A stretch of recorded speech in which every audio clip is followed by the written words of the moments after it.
Okay, folks.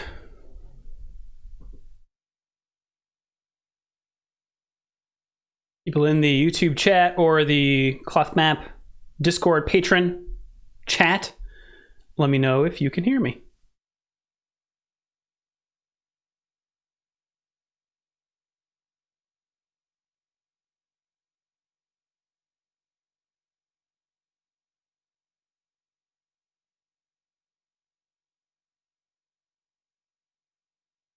Okay, see some folks hopping in there.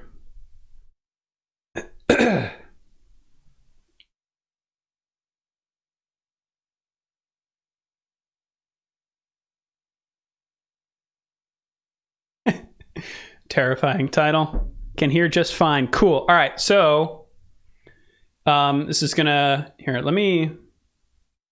gonna be a tricky stream. Doing this kind of seat of my pants for reasons that I will explain in a second, but I'm gonna have my own voice and then my live voice and then my recorded voice like this. I've been drawn to flight simulators since I was a kid. It's true. Partially because I just like airplanes. I do. So can you hear both of those? And how is the mix on those? I'll try not to talk over myself, but I want to make sure you can hear both of them well.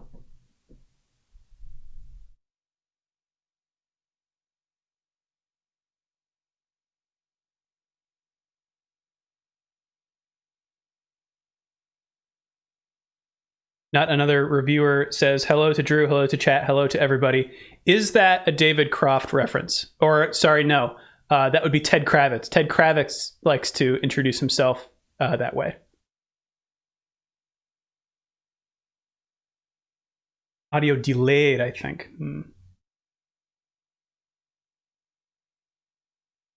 Can't hear both. Sounds good. Okay. Gonna give that a shot then. Okay, cool. So, as a lot of you probably know, or maybe you don't, this is ClothMap's final month. You can read more about, I guess, why ClothMap is ending on the patreon.com/ClothMap. I retweeted it from the ClothMap Twitter account. And the post is open to everybody, so you can just go read that. But the shorter answer is, like, really tough to travel, to do like an international travel show in the time of Corona. So, yeah, it's the short answer. It's bittersweet for me. I've loved doing ClothMap. But it also kind of just feels like maybe it's a good stopping point, and it's an opportunity for me to stop on my own terms rather than like let it crash and burn and then have to like scramble to find a job or something. So I wanted to end it the way that I wanted. And also, find some security for myself. So I have a job lined up. I'm not going to talk about it yet. But that means that I've got to sort of condense all of the rest of my content that I hadn't edited from ClothMap and kind of release it as fast as possible. So what I've done with the biggest outstanding feature, which is the Balkans, is kind of take all the interviews and release them as podcasts for patrons. But there was another video feature that I wanted to do that the patrons actually voted for me to do, which was to talk about flight simulators and how they can actually be used in flight training. So while I filmed a lot of that, and I edited it a little bit, but in terms of like time, that was going to be a humongous job. So what I wanted to do is still be able to talk about what I wanted to talk about in that video, and show a lot of the footage that I did without it taking so long. So what I'm going to do here is sort of talk through the footage that I did take. And effectively, that's going to be as if I was recording voiceover and then tightly editing it. So you're actually probably going to get more information in this video than you would in the tighter condensed one. So yeah, my original plan for this was to actually play the simulator and talk over it live and kind of tell what I was doing then. but I had a procedure done on my shoulder recently, and so operating flight controls does not seem like a great idea right now. But thankfully, I have all this footage already captured. So what I'm going to do is basically talk through all of that, and I'm going to do it live so that I can actually take questions and stuff like that. So because I'm sure there's going to be many here, because this is kind of a complicated. Flying's complicated. Sims are complicated. So what you're going to see here is I've recorded some voiceover. I've recorded some stand-up shots of me explaining, why what I'm going to talk about in this video. I show off my simulator setup, and then I get into what basically an entire flight looks like. So there's a few points in here that don't have any footage, so I'll either just play them or I'll skip over them and just kind of describe what they are. But let's just get going here, shall we? I've been drawn to flight simulators since I was a kid, partially because I just like airplanes. But there was also a feeling that, aside from the lack of G-forces, flight sims were practically real. But how true is this? Can a flight simulator really teach you to fly? ClothMap presents Flight Sims. Imagine that logo. Pop quiz, hotshot. What causes an airplane to fly? If you said lift, you're wrong. It's money. In flight training, the student pays for fuel, the airplane, measured in engine time, and unless you're flying solo, the instructor's time. Around here, that can easily exceed $150 an hour. And in the US, you need a minimum of 40 hours of flying to get your license. In reality, almost nobody gets their license in 40 hours. There's a lot to learn, and if you're not flying multiple times per week, you just forget stuff and have to relearn it, which is not cost effective. So just a note, the footage you'll see here from my actual flights, some of them are with my instructor. I filmed all this before the coronavirus, mostly to review sort of an after action report and see how I did, but it came in handy in this. So that's what these are. So the question becomes, how do you minimize the time spent in that real airplane? Is it possible to learn elsewhere so that when you do jump into the plane, you don't spend time fumbling around trying to remember stuff or making mistakes? Book learning helps, of course, but there's a difference between knowledge and skills. That's where simulators come in. Now, while I do have a pilot's license, I am not an instructor, so take my words with a C-130 load of salt. Jason Miller, however, is a certified flight instructor and runs a fantastic YouTube channel and podcast called The Finer Points that's dedicated to flight training. I asked Jason to help me grapple with the intersection between simulators and real-life flying. That's true. I did ask him, and he did say that he would help me, but we never were able to find a time where we were both able to chat. So instead of having him, my idea was to sort of have him guide me through, here's what you would want to focus on in a simulator, here's what you don't want to. In lieu of that, I basically looked at his book, which if you're a pilot, I highly recommend. It's called Setting the Standard, and it's available on Apple iBooks, the Apple Books store. And it basically runs down standard operating procedures that airliners use, that general aviation, which is the term we use for small airplanes, private planes, can use. So the way that airlines minimize accidents is that whenever there is an accident, that the company introduces procedures so that that accident can never happen again. And it has borne out like that. There are very few accidents in airliners that have happened exactly like that way before. We don't have that in general aviation. There are certain things that you must do as mandated by the FAA, but for the most part, it's kind of up to you. And that can be dangerous. There are a lot of repeat accidents in general aviation because, people don't learn or they don't invest the time and energy to make their flying as redundant as possible. So in an airliner cockpit, you've got the pilot and the co-pilot, and they, along with the procedures, are redundant. And so if something bad happens, the other one can catch it. When you're flying a plane just by yourself, you often don't have that redundancy. And so you have to incorporate that into your moment-to-moment actions and just the way that you fly. And so his book is all about changing the way you fly to be the most redundant and safe. And so that's, I think, the kind of crux of this piece is that you can use flight simulators to sort of train yourself in the procedure of actions, so that you can, again, be redundant and be safe. So I hope that's clear, but I'll talk about it more in the video. Flying is a physical activity. Just like driving a car, there are plenty of things for your hands, feet, and eyes to do. It stands to reason then that it's a good idea for a simulator setup to replicate the physical experience as much as possible. Of course, the sky is literally the limit on home simulator setups, so the trick is to get an effective setup while spending as little as possible. Here's how I do it, starting with hardware. Let's start from the bottom, maybe. These are your pedals. These are by C.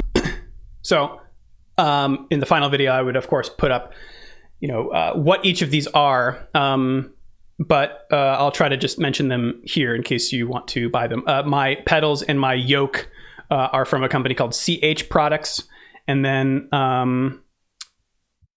Go Flight makes my throttle. CH Products, and you'll note that they twist like this, but also each independently go like that. So when you go like this, that uses the brakes on your airplane's wheels, and when you do this, this turns your airplane while it's on the ground, either with the nose wheel, depending on the kind of airplane you have, or when it's in the air, this also controls the yaw of the airplane with the rudder. All right, so the yoke, very important. A lot of civilian aircraft don't use joysticks. They instead use these kinds of things. You roll the plane, pitch it forward and back. And not a lot of civilian yokes have a lot of these buttons on here, but I've chosen to map them to either things in the simulator itself or my computer. At least not on the planes I fly. If you're in a fancy private pilot or a private plane, you can have a lot of buttons on your yoke. But old Cessna 172s from the 1970s don't have a lot of these. Computer. So for example, these buttons back here, and here control the track IR, which I'll get to later. And these buttons down here, this is the ignition. So this is like pressing down is like turning the key. And then these are the flaps. Usually you have a little switch over here, at least in the Cessna 172 that I fly, to control that. So to sort of simulate that, I've put this, I've bound that to the furthest switch on the right. Other buttons here, so these are to pause. This is to pause the simulator. This is to talk on the radio, and that actually is where I normally have it in the planes I fly to transmit on the radio. This is some view control for the simulator. Same with this, zoom in and out.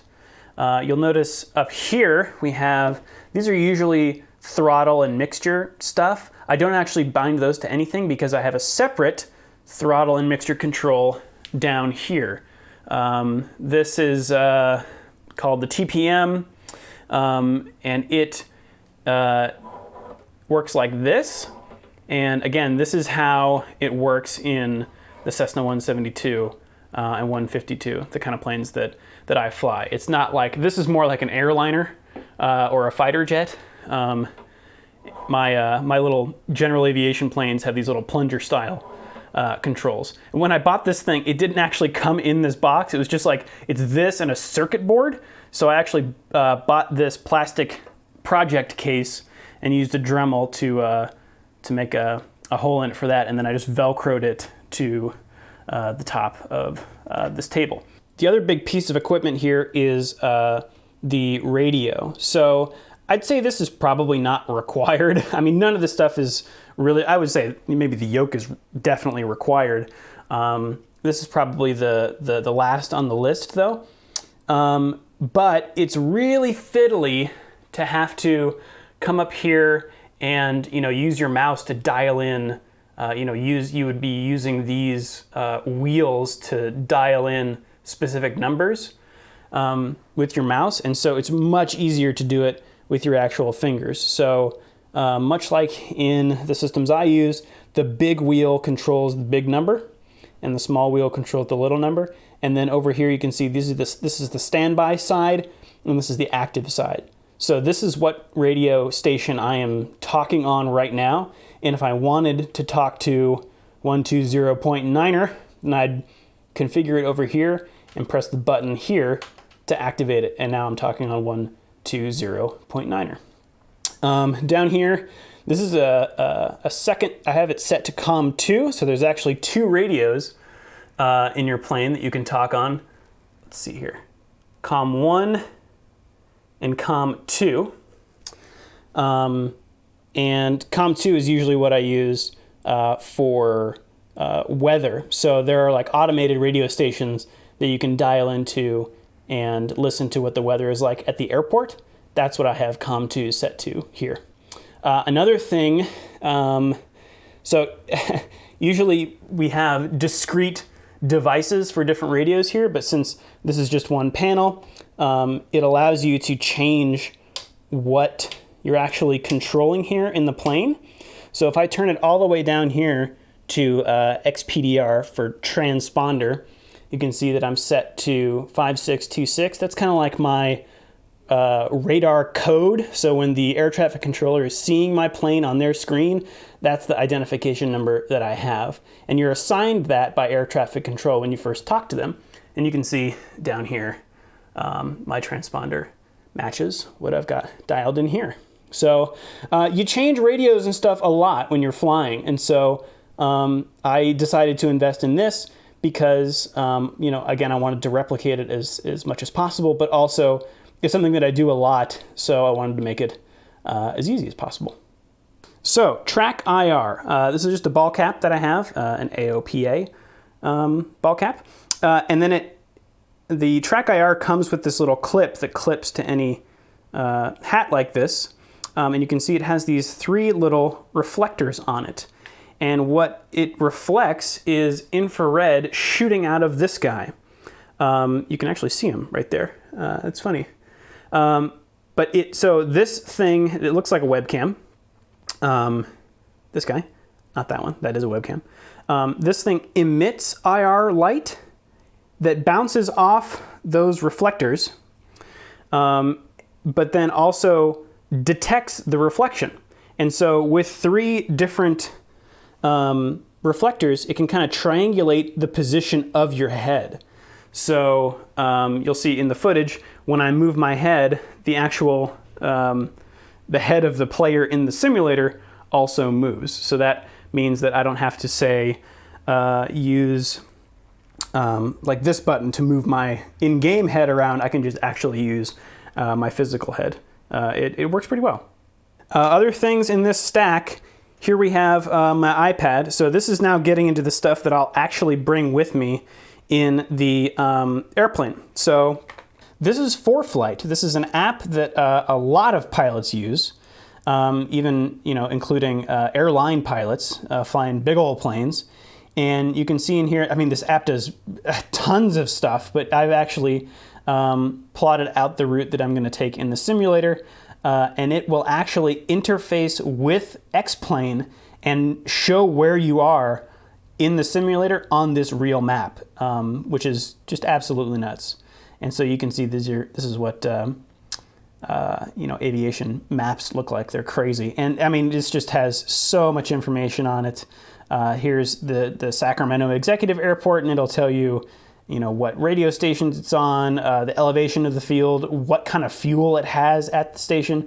This app is incredible and indispensable for pilots. So it's cool that X-Plane is able to interface with it, because it makes it all the more real.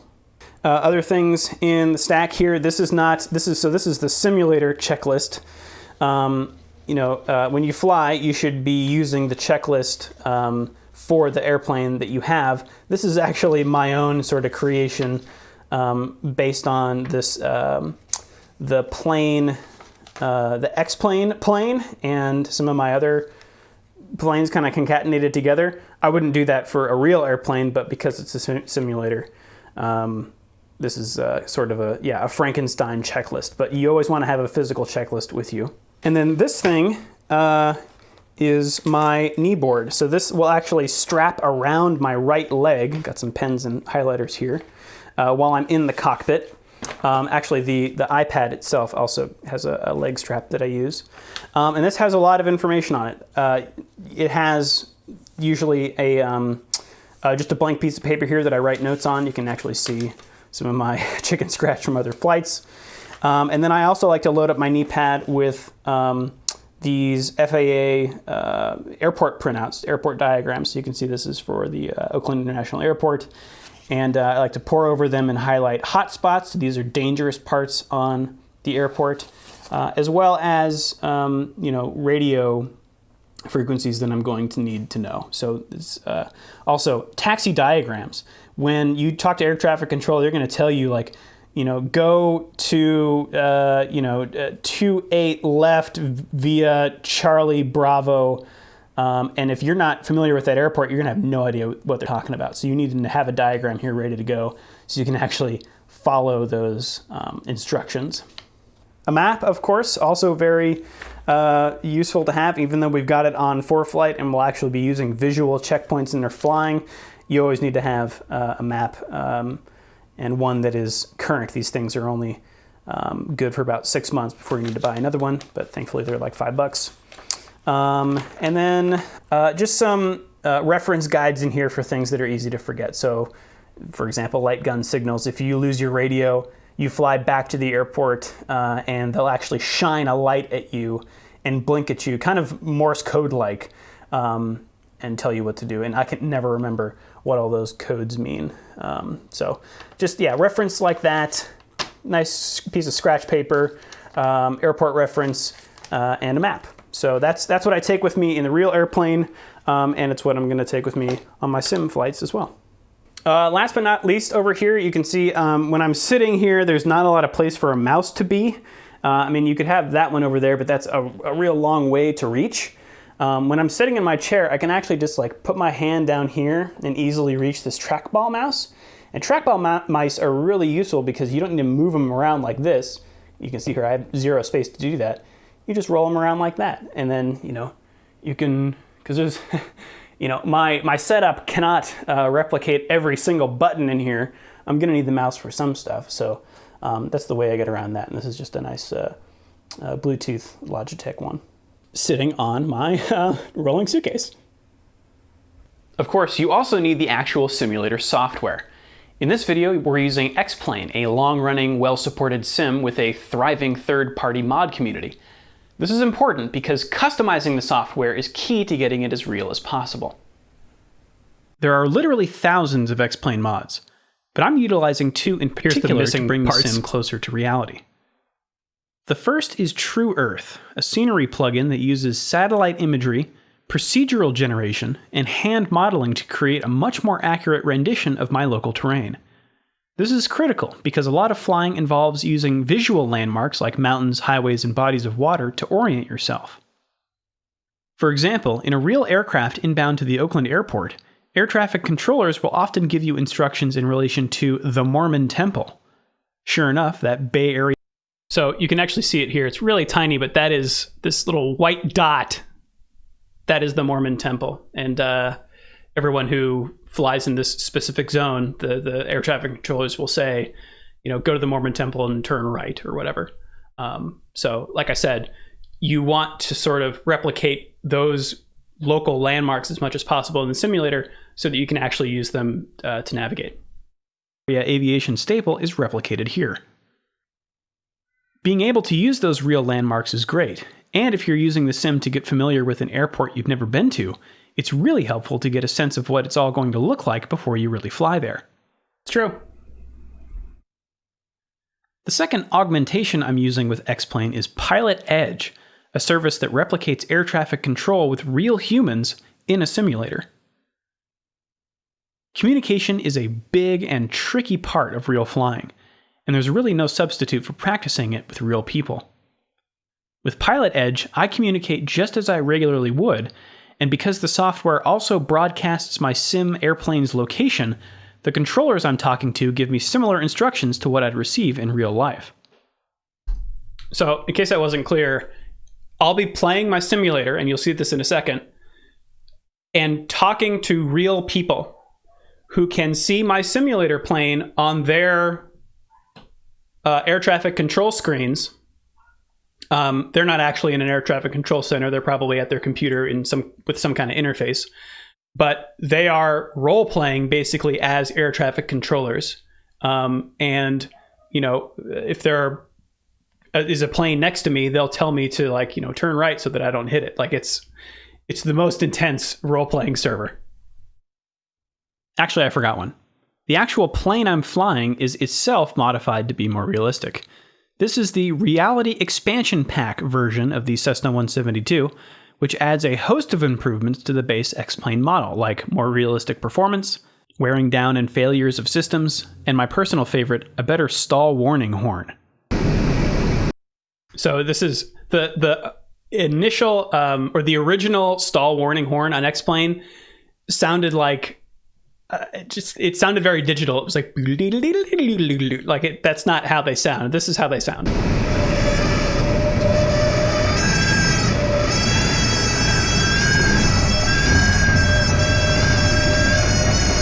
a terrible noise.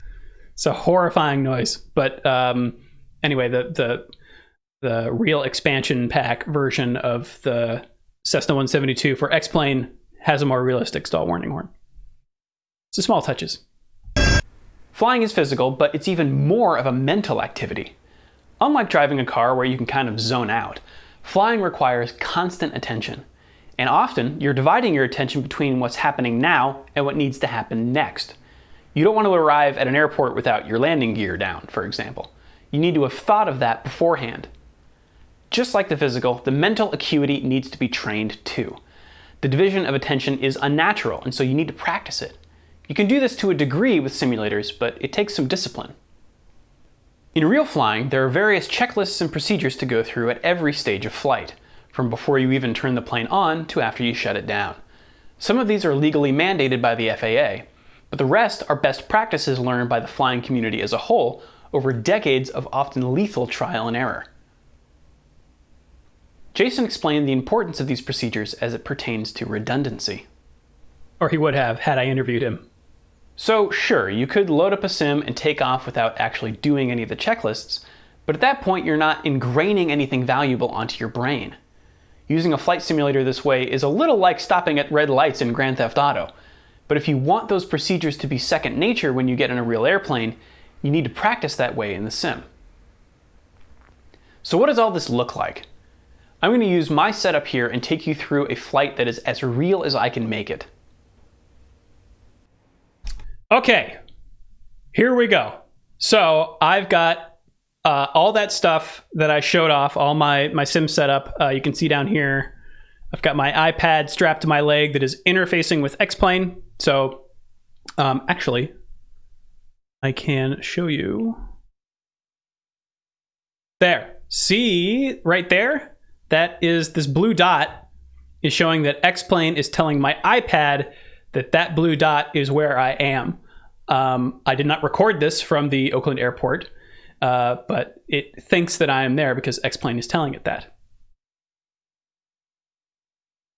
And then I've also, it's my pedals. I've also got my knee pad over here with a pen ready to go to jot down any notes, whether from the weather briefing or the air traffic controller. So I don't do any more narration in this video because when I filmed this, I wanted to just concentrate on the flight because I knew that I would be recording voiceover afterward. So that's what I'm going to kind of do in real time here. There were a couple of questions that I did want to answer before we started here, though. People asking in the chat about VR. I haven't actually tried I've tried Elite Dangerous in VR, but I think I need to be able to see all of the buttons and stuff on my yoke and throttle and everything. And so I probably won't use VR for flight training for that reason.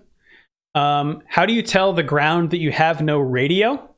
One of the ways to do it is, and you may have seen in my packet down here on my leg, there is a little guide that I wrote. You actually tune your transponder to a specific code. So even though your vocal radio isn't working, your transponder radio still might be. So if you tune it to 7700, that means you have an emergency, like an engine out.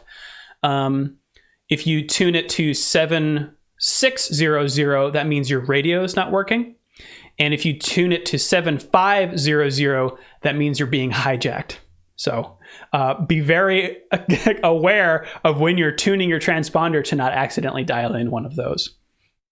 And finally, Microsoft Flight Simulator. I guess just a general question. I'm very excited for that. I think especially being able to use visual landmarks, because that game places such an emphasis on like the real world, I think is going to be a real big help. I doubt that they're going to have as much functionality with like the yokes and the radios and all that stuff at launch, but hopefully it'll get there. By the way, my radio is made by Logitech. I think I forgot to mention that. Let's see. Any more questions here? Like people asking, I think, how do you become an air traffic controller for something like Pilot Edge? VATSIM is another one. I think that's all just community run. My understanding is that VATSIM, like they'll have a VATSIM event for one specific area. And so if you're not really flying in that area, you might not get a controller. Pilot Edge is a paid service, and they actually pay the people who act as air traffic controllers for that, so you get more coverage. But I think they actually have like a test with Pilot Edge that a prospective controller can take to then act as one and get paid to do it. I imagine a lot of people from the real air traffic control world will come and do that, maybe on their off days. That sounds pretty stressful to me, but I don't know. Maybe that'd be a fun person to talk to, a Pilot Edge person. Okay, so let's get going here. So again, I'm going to try to replicate what a real flight is like as much as possible. So I'm actually going to start off here with, I believe, a passenger briefing. So again, kind of like I said, it's like stopping at red lights in GTA. Like I don't actually have to give a passenger briefing to be able to use this flight simulator. But again, I'm trying to ingrain that stuff on my head so that I don't have to think about it when I'm actually in the plane. It's just second nature. I did not learn to do it this way, as regimented as you'll see here. But using a flight sim, you can kind of get there eventually. The idea is. So stare off into space for a little bit, set my track IR.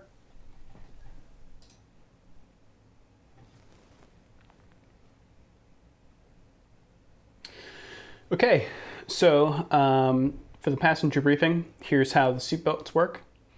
The air, if you need it, is down here. You are actually legally mandated to tell your passengers how the seatbelts work, just like a real airplane or an airliner. Pull that for on. There's the cabin heat if you need. By the way, if you get air around. Sorry. Where am I here? Okay. So this is what I'm going down through here in my head is an acronym called SAFETY. And this is one of those standard operating procedures that Jason Miller talks about in his book. SAFETY stands for seatbelts and seats, air, fire extinguisher, exit emergencies and equipment, traffic and talking, and then finally your questions. So that's what I'm running down. Come on. or spew into this bag. Fire extinguisher. We don't have any in this aircraft, but if we did, then I would ask you to help me out with it. Exiting the aircraft can be done by pulling up on that door handle and pushing out. We don't have any survival equipment in here.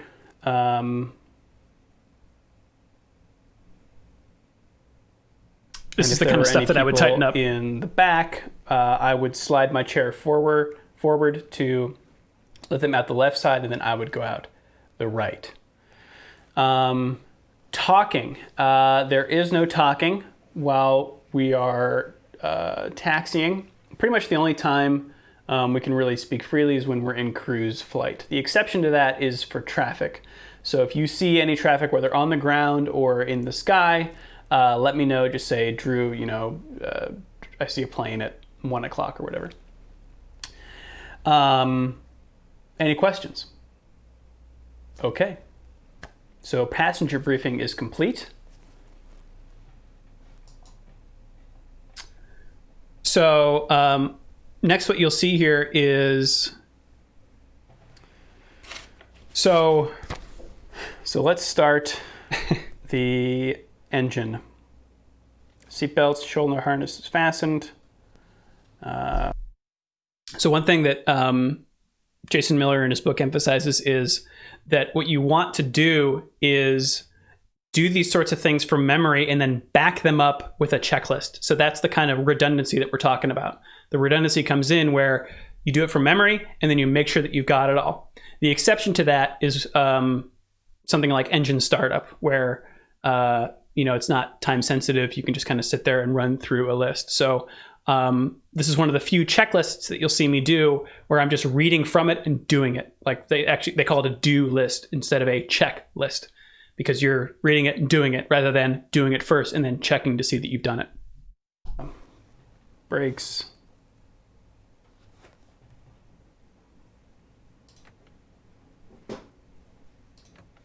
Brakes on. Fuel selectors on both. Fuel shutoff valve is in. That's the circuit fuel breakers. That's the fuel shutoff. That's the those both. all look good. Circuit breakers. Turn the beacon on. Beacon is a little rotating light on the avionics switch tail. Is off. Master switch on. Throttle open 1/4 inch. Mixture idle cutoff. The engine is cold. We'll use the pump. And I'm actually calling this stuff out, not only for the benefit of the video, but as another check to make sure that, I'm, it's going into my brain through my eyes and my ears. So let's watch our fuel flow up there. Okay.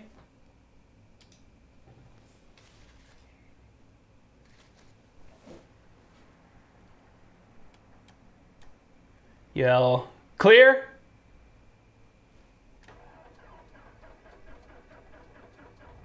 So you can see me actually using the ignition thing on my yoke. And bring us to 1,000 RPM here. Putting the mixture in and then adjusting the throttle. You watch your RPM a lot in flying.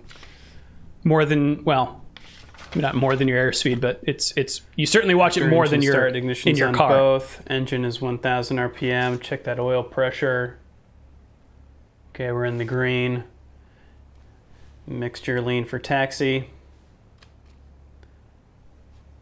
Flaps retract. They are already up. So I'm actually messing up here. What I should be doing is checking visually and then checking my checklist, but I just jumped to the checklist here. And time to turn on the avionics. And set our instruments. So, let's see. For ground, will be 121.9er. And the tower will be 118.3. I kind of just know that because I've...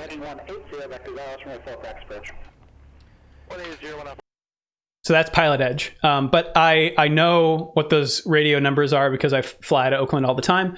But also they're on my that printout of the airport that I printed out. Some people in the chat are asking what plane this is. It's a Cessna 172. It is not carbureted. Even though what I think I also fail to do this a lot. But what I'm trying to get in the habit of is using the blue knob. You can barely see it down here, but it says pitch on there, and that doesn't actually do anything in this plane. But I try to, to pretend that it's the carburetor, because a lot of the planes that I fly are older 172s that do have carburetors, and you have to integrate that into your checklist as well.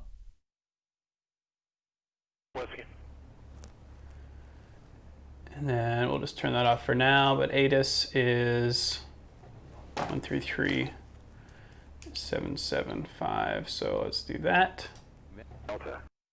Okay, so ATIS is your local weather, or it's weather for the airport. So like I said before, it's broadcasting at a specific frequency. The Oakland airport is 133.775, or on your radio, it will say 77. And it's an automated like robot voice that tells you what the weather conditions are every hour. And there's a code attached to it. It'll be like Alpha, Bravo, Charlie, Delta. So you have to get the most recent weather.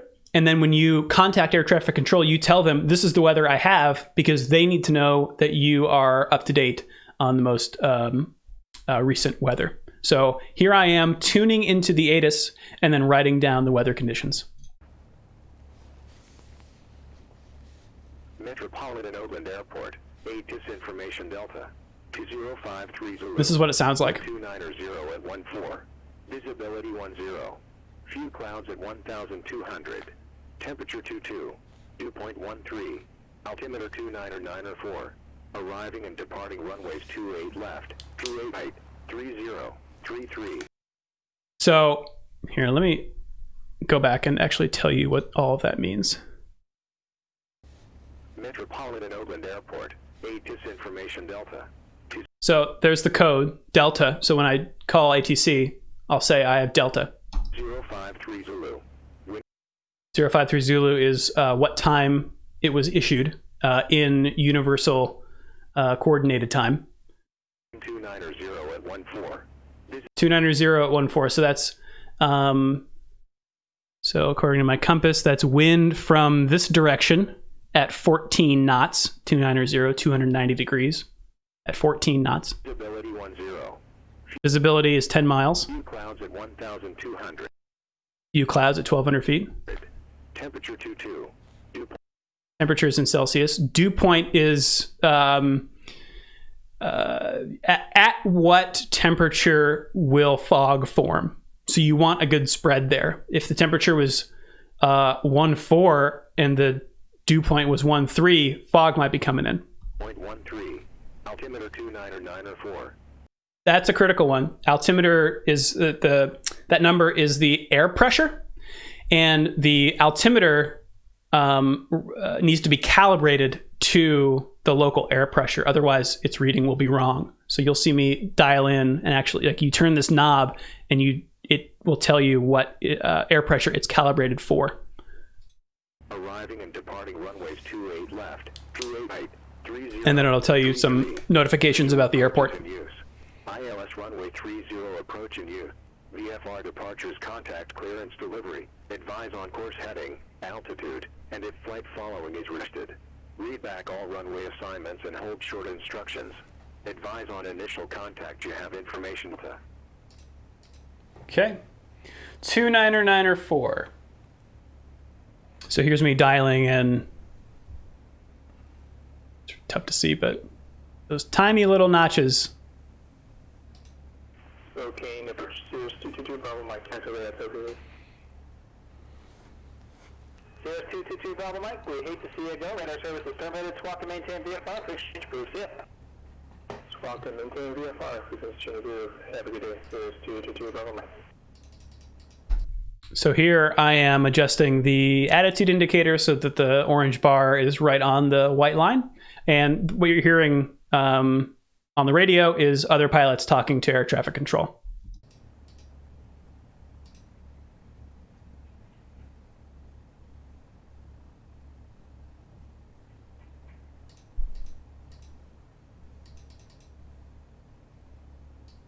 And this is me calibrating the heading indicator to the magnetic compass.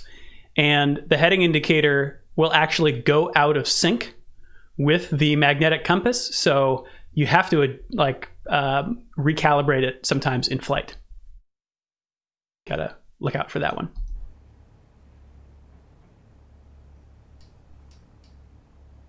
And then you can see that little orange guy. That's called the heading bug that you can adjust independently. And I think I'm setting it there to the heading I'll be using when I depart. By the way, this whole keeping one ear out for air traffic control is definitely a part of flying. You have this sixth sense of what your tail number is. So you're always kind of listening out for them, because that's what they'll call you with. The first thing that they'll say to you is your own tail number. And in this airplane, it usually would be listed up here. This one says November 172 Sierra Papa. That's not the one I use. I'm using 7310 Golf. So that's what I'll be calling myself. To the east, radar service is terminated for change approved. Have the rest of your flight.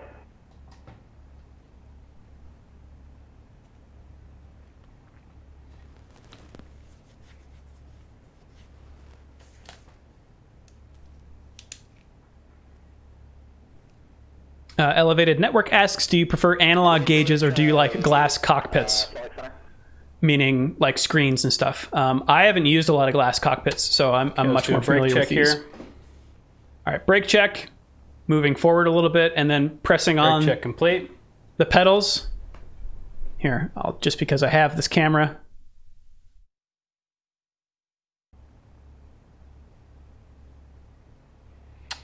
Okay, let's do a brake check here. Brake check complete. So they work. Great. So now, I haven't talked to ATC yet. But what I'm going to do is taxi out here. And this is something that I think is probably different depending on what airport you're at. What I do when I'm flying for real is I before I call ATC, I taxi out here because where I was kind of obscured by other planes. And so by taxiing out, not necessarily to a taxiway, but kind of still on this apron, the air traffic or the ground controllers who are actually sitting in the tower with binoculars can physically see me. So I'm going to call them up and I'm going to tell them where I am, and they actually will physically locate me. That's going to be different here because we're using Pilot Edge and they probably just have a little, beacon where I am anyway. But that's why I'm taxiing out before I've actually called them. 5205 X-ray, thank you. Contact NorCal departure, see ya. To departure 5205 X-ray, thanks for your help.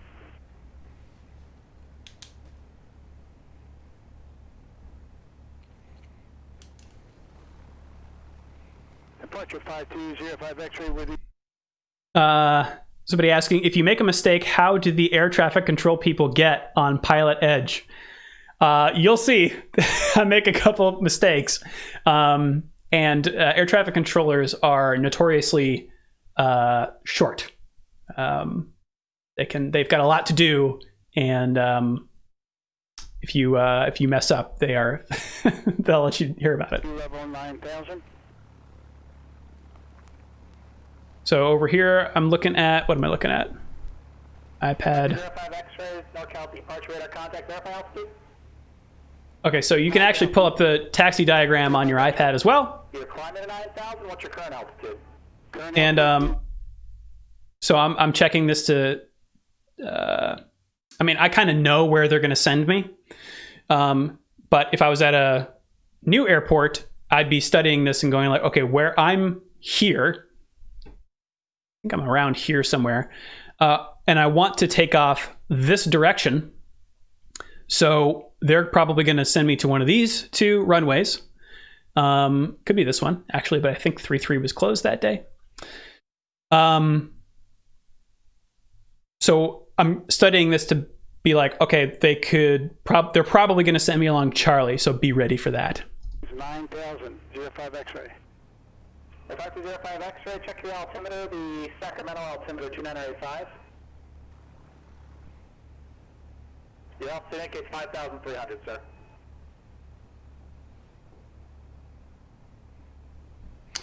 Okay, so I am here. Whoa.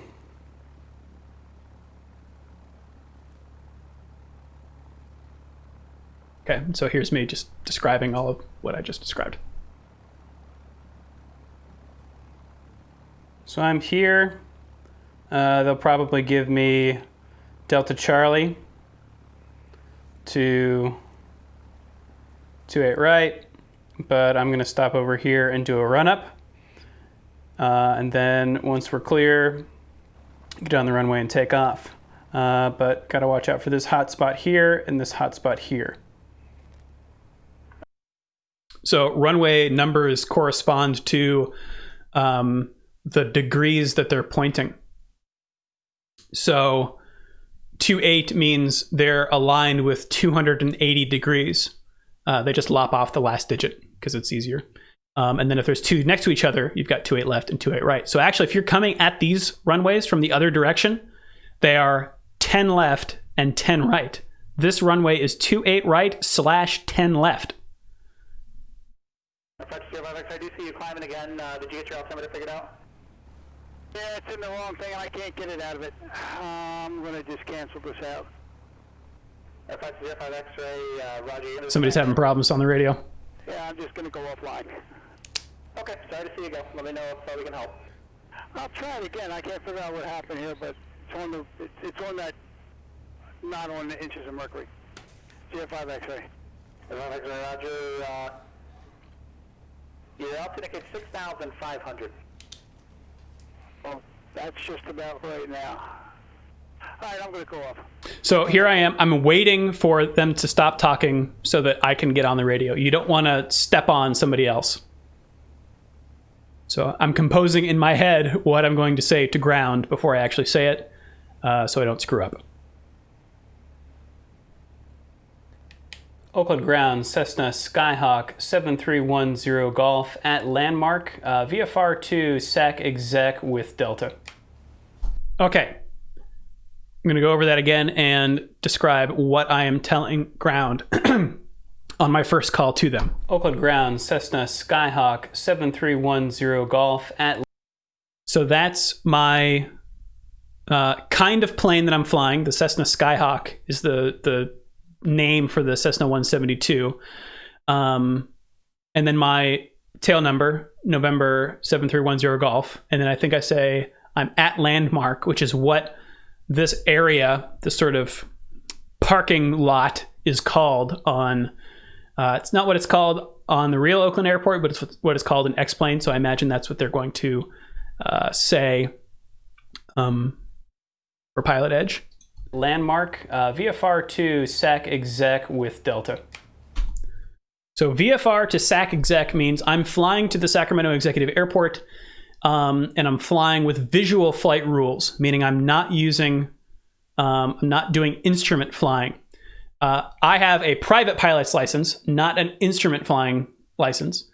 So I can't actually I cannot fly IFR. So I can't fly in clouds or fog or anything.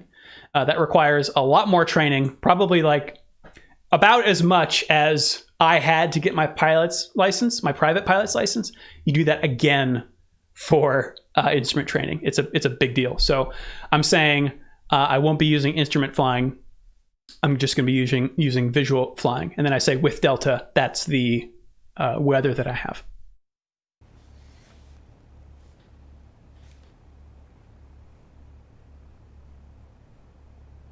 That's 7310 Golf, Oakland clearance. You said you're VFR to Sacramento Executive? That's right. VFR to Sacramento Executive, Cessna 7310 Golf. So I say my tail number again just to be sure that you do a lot of repeating with radio talking to make sure that the messages are received by the correct person. Cessna 7310 Golf.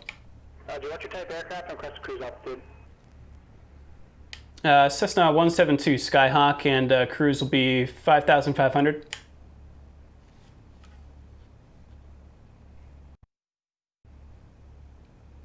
Or 7310 Golf, Roger. Departure frequency 135.1, Squawk 5626. Okay. Play that again. Departure frequency 135.1, Squawk 5. 135.1. So everyone knows niner for 9 because 9 and 5 can kind of sound similar over crackly radios. Believe it or not, 2 and 3 can actually sound pretty similar. So people say tree to be the most clear. And then the last bit, he gives me a 4-digit code, and that is my transponder number. Departure frequency 135.1, Squawk 5626. 5626. Departure 135.1, Squawk 5626, Cessna 7310 Golf. 7310 Golf, read back correct. So I regurgitated that information to him to make sure to tell him that I heard it correctly.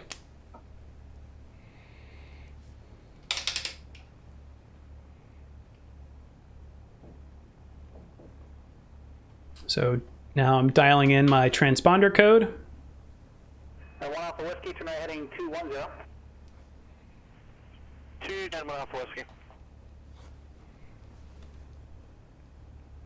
And then I think I wait here for a while until he gets back to me because he hasn't given me taxi instructions yet, so I can't actually move. Scrub forward here. I'm just waiting around.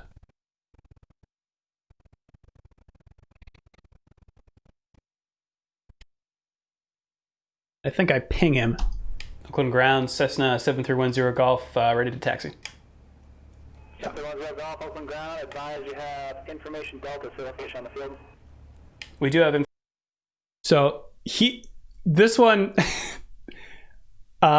took me a while to actually figure out what he was saying here. He tells me to verify I have weather information Delta, which I understood. Then the last part I didn't get. Oakland ground, advise you have information Delta for location on the field.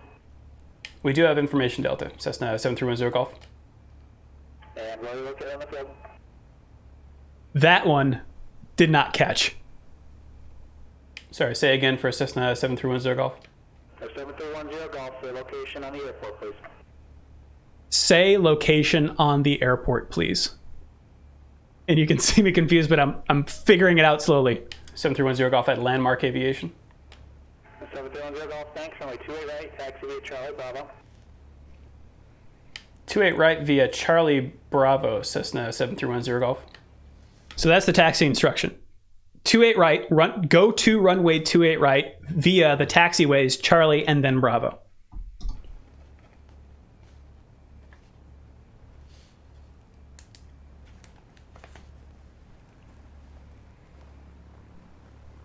John Smith asking, what does squawk mean? Squawk means tune your transponder to this code. So if you're squawking 5626, that means your transponder is tuned to 5626. Maintain VFR on top, and I didn't specify that you were... Gonna mute that guy for a second. But so now I am taxiing here. Looking both ways to make sure I don't run into any ground vehicles or other planes. And then you'll see here, I'm actually the black sign is what taxiway I'm on, and then Charlie is that way. Okay, we've got opposite ball, left. All right, so this one, another procedure here for us. This is the instrument check. So I'm going to make sure that all my instruments are working. Opposite ball means I'm checking to see that when I'm turning the airplane, that the ball here on the turn coordinator goes the opposite direction that I'm turning. Then I'm making sure that the heading is working. When I turn left, the numbers are decreasing. The vertical speed is 0. The altimeter is reading correctly, and the attitude indicator is level.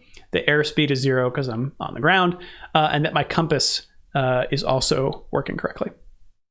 Decreasing, right, increasing, vertical speed 0. Altimeter plus or minus 75 feet. Attitude indicator level. And airspeed at 0. The compass is freely moving and full of fluid. That's our instrument check complete. Okay, and now, if I remember right, anyone who's played any simulators knows that moving on the ground in most simulators is terrible. It's really like touchy. You move it a little bit and it turns a lot. It's probably the part that is replicated the least faithfully, and that can cause problems. So here I am trying to stop the plane, and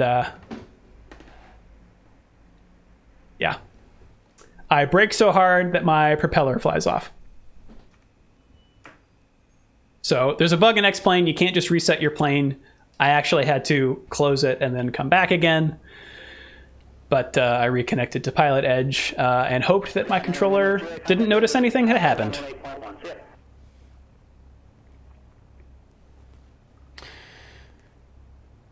Okay, controls are free. So here's another incorrect. Standard operating procedure here. This is the before takeoff check, and you use a mnemonic called CIGARS. Which stands for Controls, Instruments, Gas, Annunciators, Autopilot, and all trims, Radios, and Run-Up, and then Seatbelts, Security, and Switches. So you are supposed to remember that.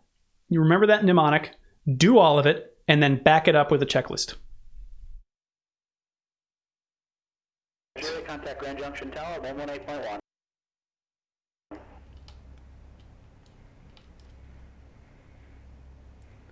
So I made sure that turning my yoke actually changed the correct control surfaces. They weren't crossed. And there, forward and back work. My pedals work. And then I'm pulling back on the elevator to tip up, and so I can see this guy. This is the trim tab. And it's managed by using this wheel. Controls are good. Instruments. I don't have a trim tab wheel here, but I think I use one of the buttons on the yoke to do it. And that's just so when you are pulling back on the yoke when you're flying, like you might have to hold the yoke there to keep yourself in the attitude that you want. And if you trim it out, that means it just relieves the pressure on the yoke. And so you can kind of let it go. Like really what you want to be doing when you're flying is just holding onto your yoke with fingertips. It should be that easy. So you don't want to have to like hold, the yoke back all the time. So the trim tab helps with that. Let's just double check there. 29er, 9er, 4. Vertical speed 0. Okay, those look good. Gas, we're on both. Fuel shutoff's in.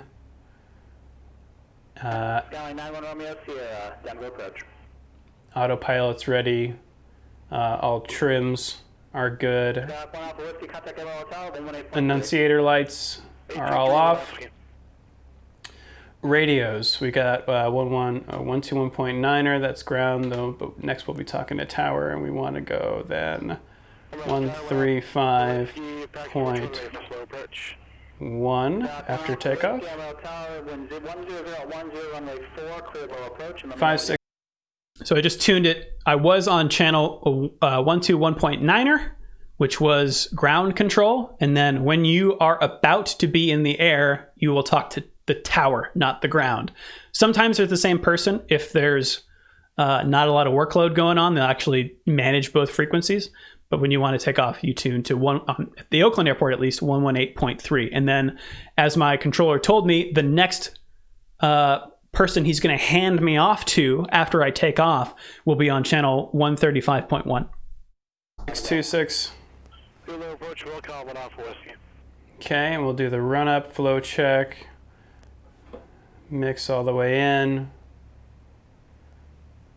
1,000 RPM. That's all good. That's all good. That's all good. Okay. So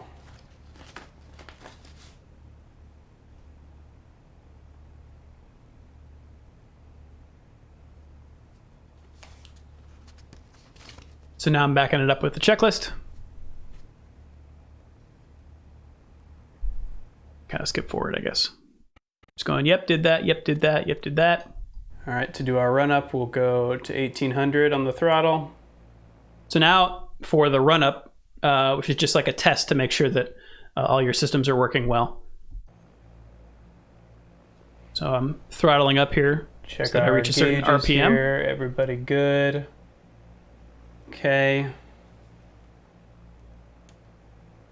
Check our mags.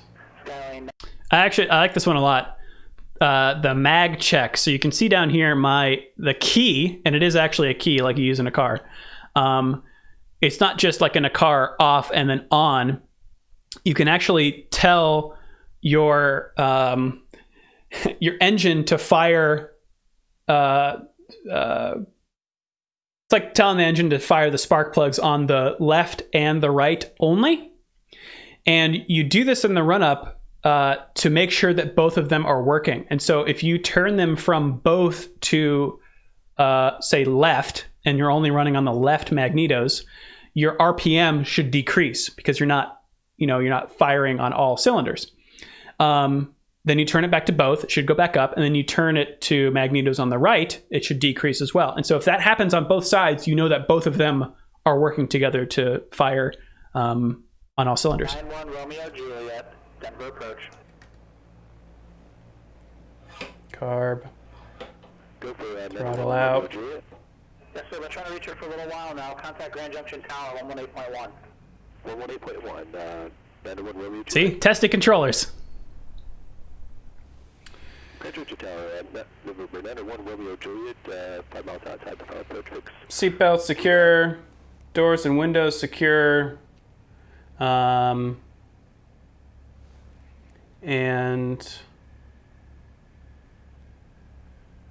Skyline 901 Romeo Juliet, Grand Junction Tower, 1310 So- at 9 Gus 22. Let me mute this guy again. Clipperland. You can see this is kind of taking me a while. This should be like if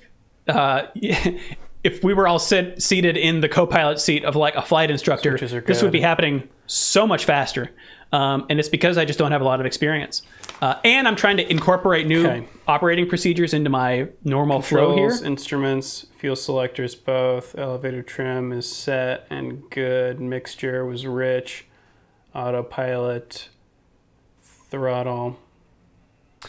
But that's kind of the point of doing this, is because in a sim you can practice all of these procedures, and then it becomes second nature if you do it enough. Flight position direct Bravo, then it's filed after Bravo, maintain 1-2000.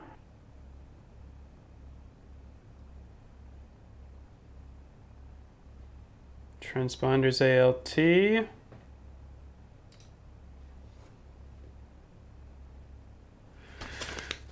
Okay, so the before takeoff checklist is complete, but before we take off, we should do our pre-takeoff briefing. So we're going to go out here to 28 right. That is 28 right. I can see by the sign. We're going to take off up there, and we're going to turn right and head out at around 030 heading. We're going to do a staggered climb so that we don't bust into Bravo airspace. But before we do any of that, we're going to take off. And if we have a problem and we're rolling on the runway, then we'll stop.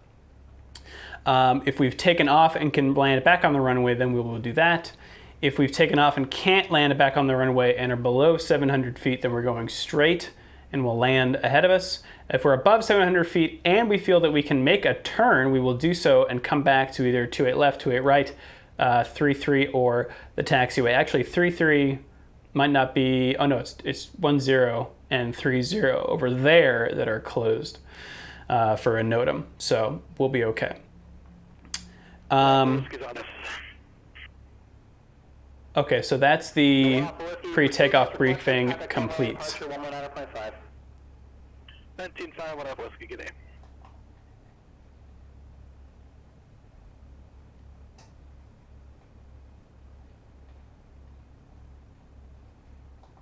So that whole spiel was another of just those to verify procedures. that windsock does look like it's pointing at about 290 at 14, which is what the ATIS told us. So we're good there. We'll taxi up to the line and let the controller know we're ready to go. Maintain VFR, let me know when you're ready to continue. Roll calling off whiskey. Okay, so you can kind of see it here. This red numbers painted on the ground. I can't legally go beyond that line until the controller has told me that I'm cleared to do so. So I'm going to taxi up to it so that I'm ready to go, and then tell the controller that I'm ready.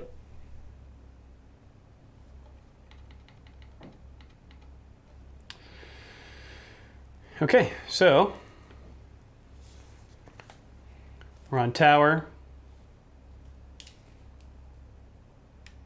Oakland Tower, Cessna 7310 Golf, holding short 28 right, ready for departure.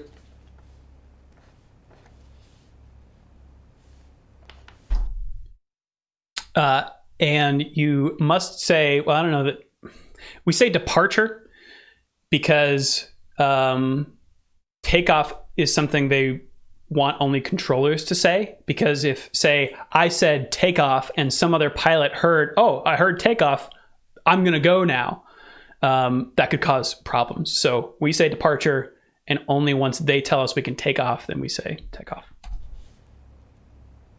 7310 Golf, Oakland Tower.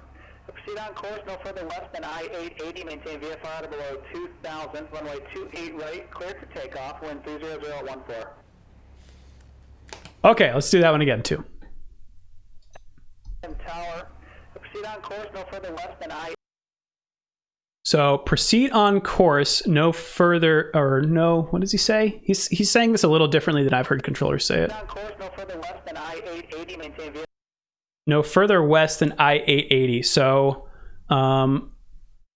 it looks like my iPad is still on my the taxi diagram, so I can't bring it up. But that's basically telling me don't go any further west than the freeway that you'll see as soon as you take off, because that means you will bust into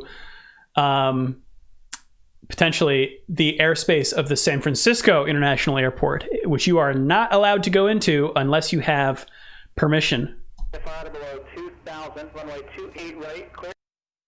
At or below 2,000, so your altitude, my altitude is restricted below 2,000 until otherwise notified. 880, maintain VFR to below 2,000, runway 28 right, clear for takeoff, wind 30. Clear for takeoff. And then he gave me the wind again, just as a courtesy. 30014. 28 right, clear for takeoff. Turn right on course and at or below 2,000 feet. Cessna 7310 Golf. So I'm just repeating it, and I'm getting a move on because look, make sure no one's landing. We're good. We want to be expedient. And so when I am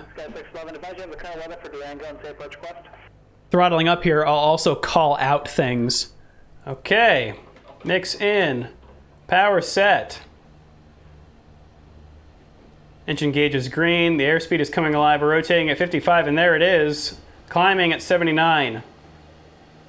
Sky 611, Denver Center. So rotating at 55 means that's when I'll pull back on the yoke. 55 knots, that is. I'm watching my airspeed. And then climbing at 79 is the knots that I'll maintain in the climb. So if I see my airspeed go too high, that means I need to pull back. And if I see it go too low, that means I need to push forward. So it really, the airspeed is sort of an indication of, I guess how well your climb is going. And this is maybe too much, but there are different speeds you can climb at to either maximize for the angle of climb or the rate of climb. So if my goal is to climb at the sharpest angle, I might climb at something like 65 knots, like if I wanted to get over a tree. But if I wanted to get to my altitude as fast, like on a watch, as possible, then I'd climb at 79 knots. Sky 611, advise you of the current weather for Durango and safe approach request.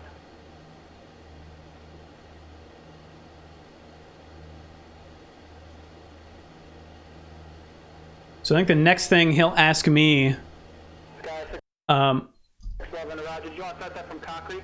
It's not me. Durango altimeter 3015. He might not do it here, but generally, Sky 611, Sky 611, concrete at 1. they'll ask me to say my altitude just to make sure that they are reading my plane and that my altitude is broadcasting correctly. So they'll say like 7310 Golf, radar contact, say altitude, and then I'll say I'm at 900 feet. So I've taken off, and now I'm turning to get onto my course. And I'm going to make sure flow check here to stay below 2,000 feet. But before I get there, at 1,000 feet, I'm going to do what's called a flow check, which is basically just like take everything in, make sure that everything is set correctly, and only then will I proceed with the flight. Good.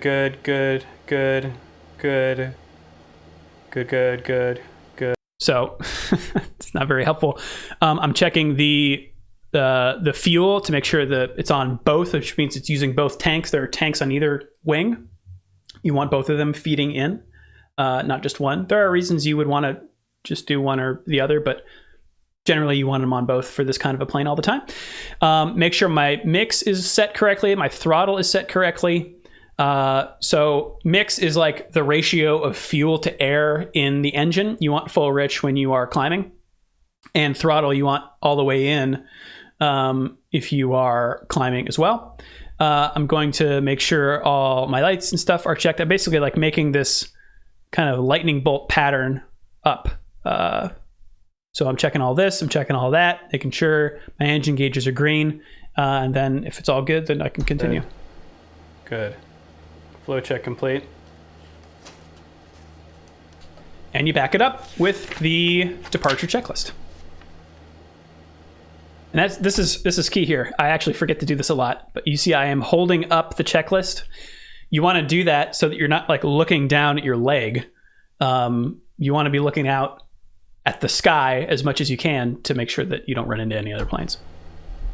Throttle's full open, mixture's rich, flaps are up, engine gauges are green. Electrical's loading, heading indicator. Could use a reset. And the lights. March 1 off list request.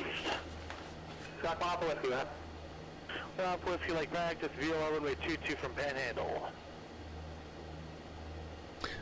Chris Taco asks, do mechanical problems ever happen in flight sims? You can turn them on to happen like, okay, we'll level off here. Once in every 10 hours or something. I haven't turned that on in a while, but I think once, like if you were pretty confident in the rest of your procedures, that'd be a good thing to turn on, because then you could be flying and then something bad could happen and it would test your emergency skills. I think that would be a good thing to do. So you can see here, I have leveled out below 2,000, and I wish I could show you. VOR runway 22, full procedure from Panhandle. He's telling me to stay below 2,000 because above me is the San Francisco airspace. As soon as I get off of the taxi diagram, I can show you, but airspace is arrayed like an upside down wedding cake. So it starts really small around the actual airport, but then it goes up and out in these tiered levels.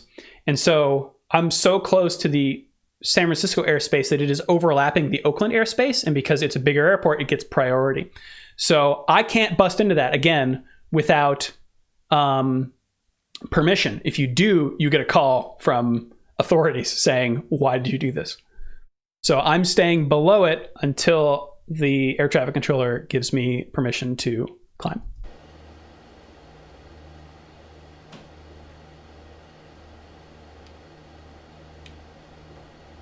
Squawk 1 Alpha Whiskey, Roger, climb maintain 6,000, proceed direct panhandle VOR. Cross panhandle at 6,000. VFR practice approach approved. Alright, 6,000 direct panhandle, practice approach approved. 1 Alpha Whiskey. Primal in the chat points out that there are different prop/mixture settings for power or cruise. Cruise settings naturally emphasize fuel burn rate. Yeah, that's true. So if general rule of thumb is if you're above 3,000, then it's time to pull the mixture out a little bit. You want the optimal ratio of fuel to air, and since the air is thinner at higher altitudes, you need less fuel. So you actually take a little bit of the mixture out.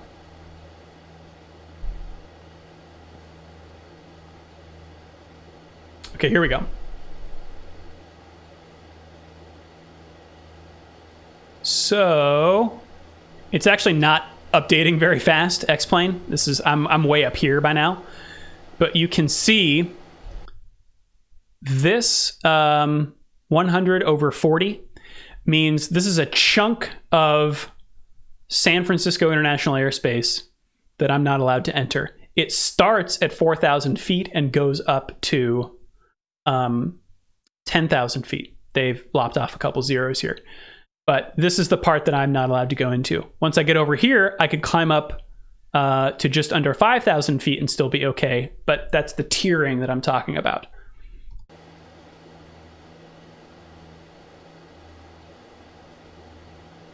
So you can actually see out there is these bodies of water that I'm actually familiar with in real life. So I'm pretty well oriented here just by looking out the window.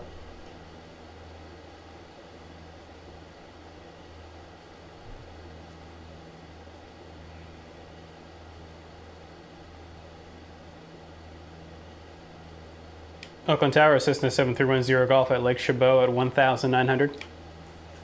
So this is me getting impatient that they haven't given me... I'm used to being able to climb higher here, and I'm actually, you know, a little alarmed that I'm flying so close to the terrain here. So I'm calling him and saying, like, can I climb? What's up?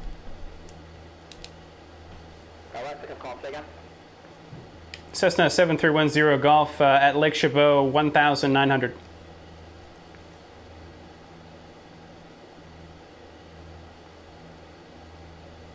Squawk 7310 Golf, thank you. Contact NorCal departure. Contact NorCal departure, Cessna 7310 Golf. So he's telling me to contact somebody else. So he didn't change my altitude. He's telling me just contact NorCal, which is... So he is the tower for the Oakland airport. NorCal is like air traffic control for an entire region. So it's not at a specific airport. It's for like everybody else. So I'm going to contact them. And I think I tell them that this guy has restricted my altitude and I'd like to climb. NorCal, Cessna 7310 Golf at 1,900, altitude restricted. Squawk 7310 Golf, NorCal approach, NorCal 72994, maintain appropriate VFR altitude. Resume my navigation, remain outside San Francisco cross Bravo airspace.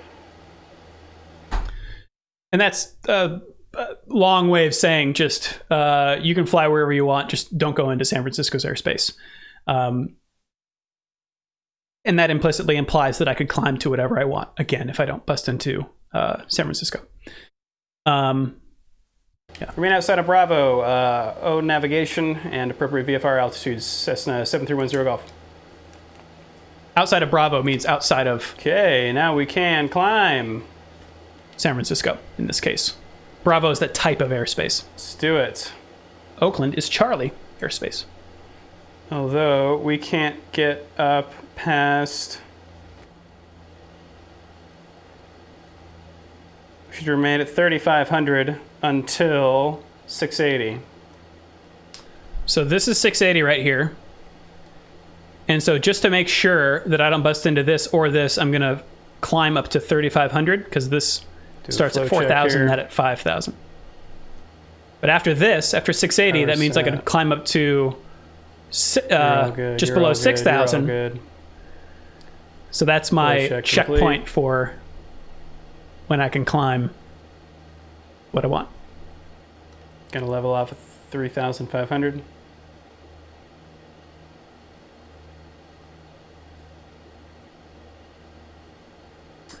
Thor Axe the Impaler says, I feel like I couldn't be a pilot because I can never understand what the person on the radio is saying. Yeah, that takes a lot of practice because they talk really, really fast and they have strange ways of saying stuff. And so you really have to know context. You need to know what things might they be telling me and then kind of assign it that way. And that's why Pilot Edge is so helpful, is because it actually gives you a way to practice that stuff.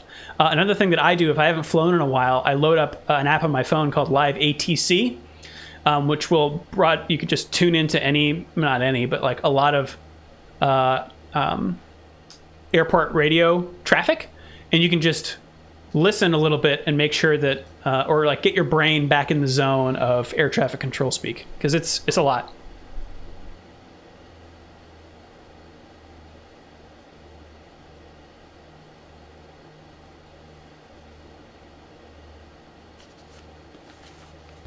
Good, flow check, good. Well, let's lean this mix. So since I'm above 3,000, I'm leaning the mixture out and I'm watching the RPM decrease, and then I push it back in just a little bit more. Because if you take the mixture all the way out, then your engine dies. Okay. So Cruise you pull check, it out until you see the RPM set. dip a little bit and then push it back in. Trim's good, mix good, heading and attitude. Okay, let's do the heading here. It's a little out of whack. So there you can see the heading drifted from the compass. Tower, November 91 Romeo Juliet, execute base approach. 91 Romeo Juliet, Roger, execute published approach procedure, contact Denver approach 119.7. 119.7, 91 Romeo Juliet.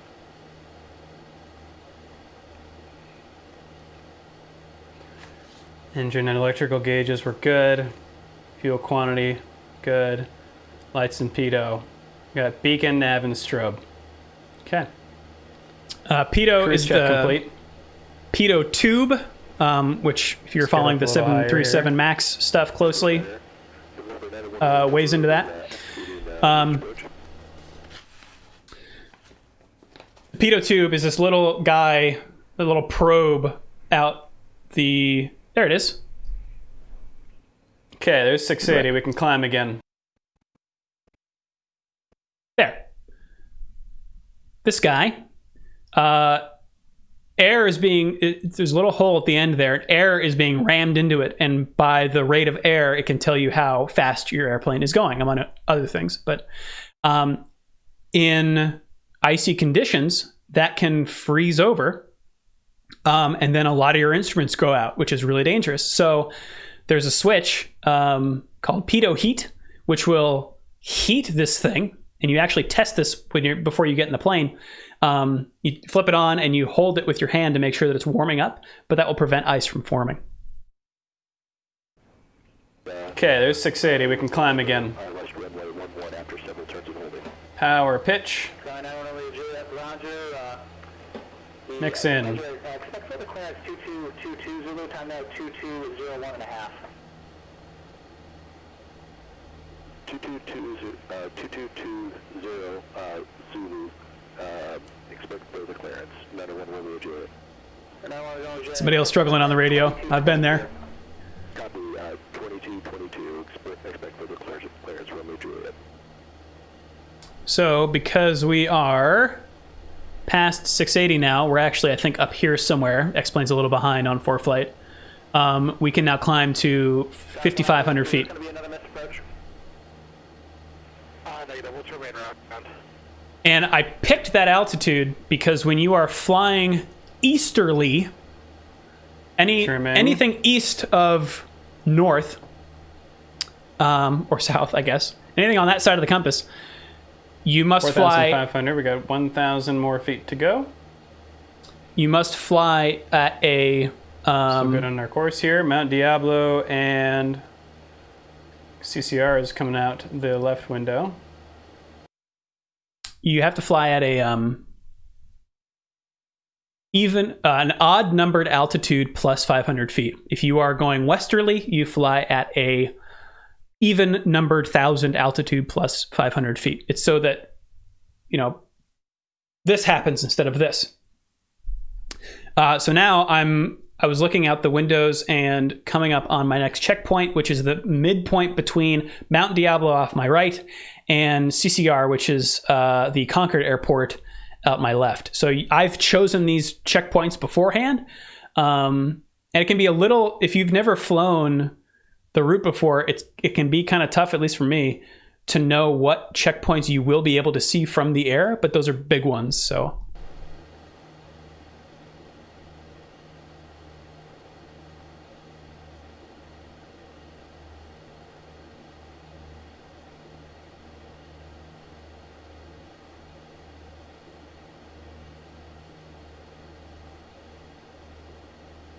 So there's Mount Diablo.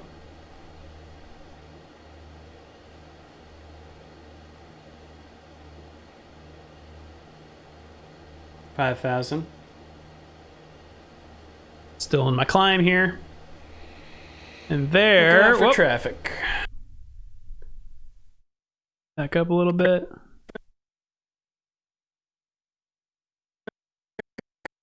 That is the Concord Airport, KCCR. Looking out for traffic.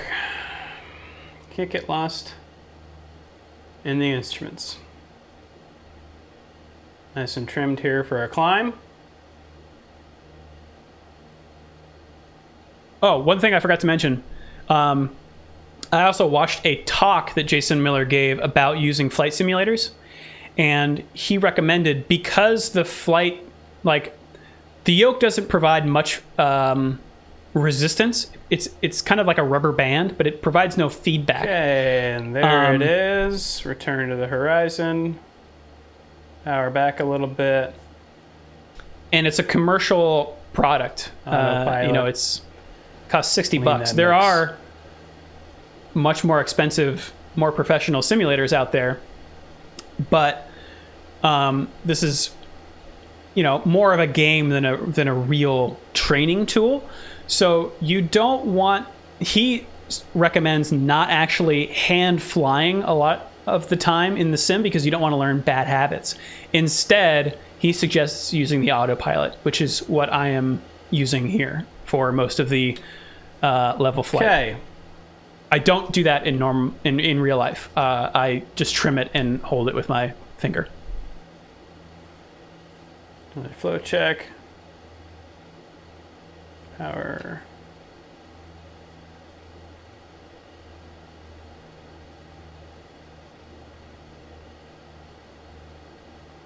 Okay, flow check. Another cruise check. Power, elevator, trim, mixture, heading and attitude.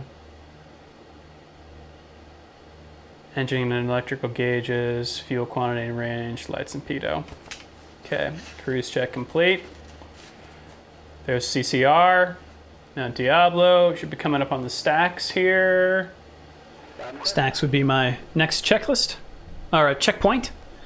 And actually, someone in Coma in the chat says, suggesting setting be obscured radio volume in X-Plane to 50 to 60%. It'll remove that overmodulation you're hearing in the ATC pilot calls. But I know we need to go over there, so let's actually change our heading here to 030.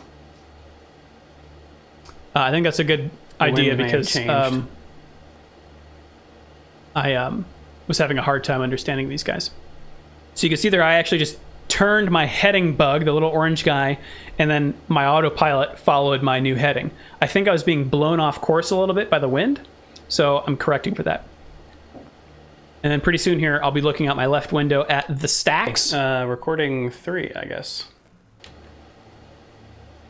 forget what happened there, but I had to stop these recordings a couple times. Boy, sorry, this is it's brain saturation here. I had to stop this recording a couple times because I was using DSLRs to record, and they can only record for like 30 minutes. So. X.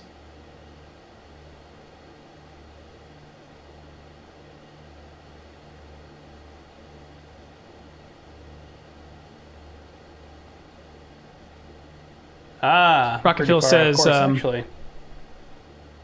Okay. Just gonna hand fly this. Seems like a sim would be helpful for IFR training, but won't teach you to land. Yeah. Going off of what Jason was saying, you don't really want to practice landing in a sim because you'll learn the wrong feel. But IFR flying, like flying with instruments only, I think sims are really good. Well, I don't know, but I would assume sims are really good for that because it's all about watching needles and gauges and not really feeling it. In fact, you don't want to. The whole point of IFR flying is to get good at reading your instruments because, as my instructor told me once when he was showing me what flying in a cloud is like, your body will lie to you.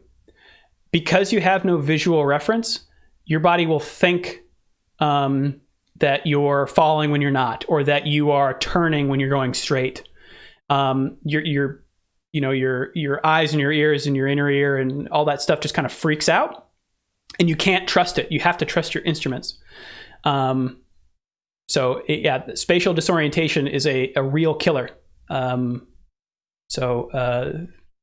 my IFR license would be it's a big task, of course. I don't have any plans to do it right now, but it would make me a much safer pilot knowing how to do all that stuff if I needed to. And if I double check, I can look down and for flight here and see that, yes, I am indeed off course of it. Yep. So these up here are the stacks. See, you could actually see right there, they call it stacks. And this means obstruction.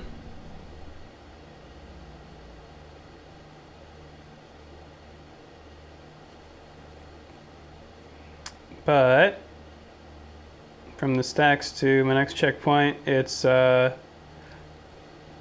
027 degrees, so I should be just fine to resume a 030 or wherever my heading bug is. Okay. So another one of Jason's standard operating procedures is the 5 T's. There's a lot of mnemonics.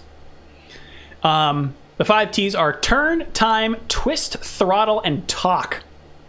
So at a checkpoint, or before you hit a checkpoint, you want to think about this stuff. Do I need to turn at the next checkpoint? And if so, what heading? Will I need to note what time I got there so that I can calculate how long the leg of that journey took me? Twist, do I need to turn any knobs on my radio and talk to somebody new? Throttle, do I have to change that to increase my speed or my altitude? There's the stacks down there, by the way. And talk, do I need to talk to anybody? So go through that in your head and then kind of summarize it vocally. I haven't been doing that very much here because my checkpoints are so close that it's tough to do that. This is, in the grand scheme, not a very long flight.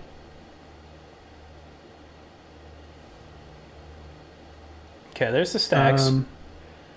I think now I can just back on heading and this is the autopilot. Push the altitude down a little bit. Click that on.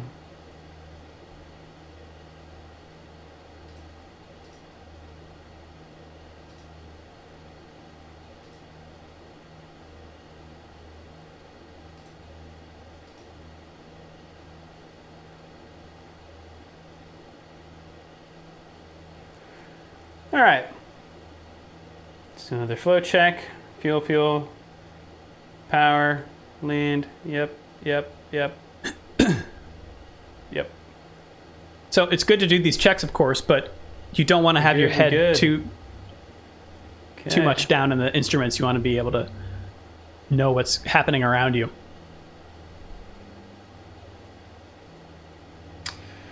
Our next checkpoint is Rio Vista, I believe, which is way out there somewhere.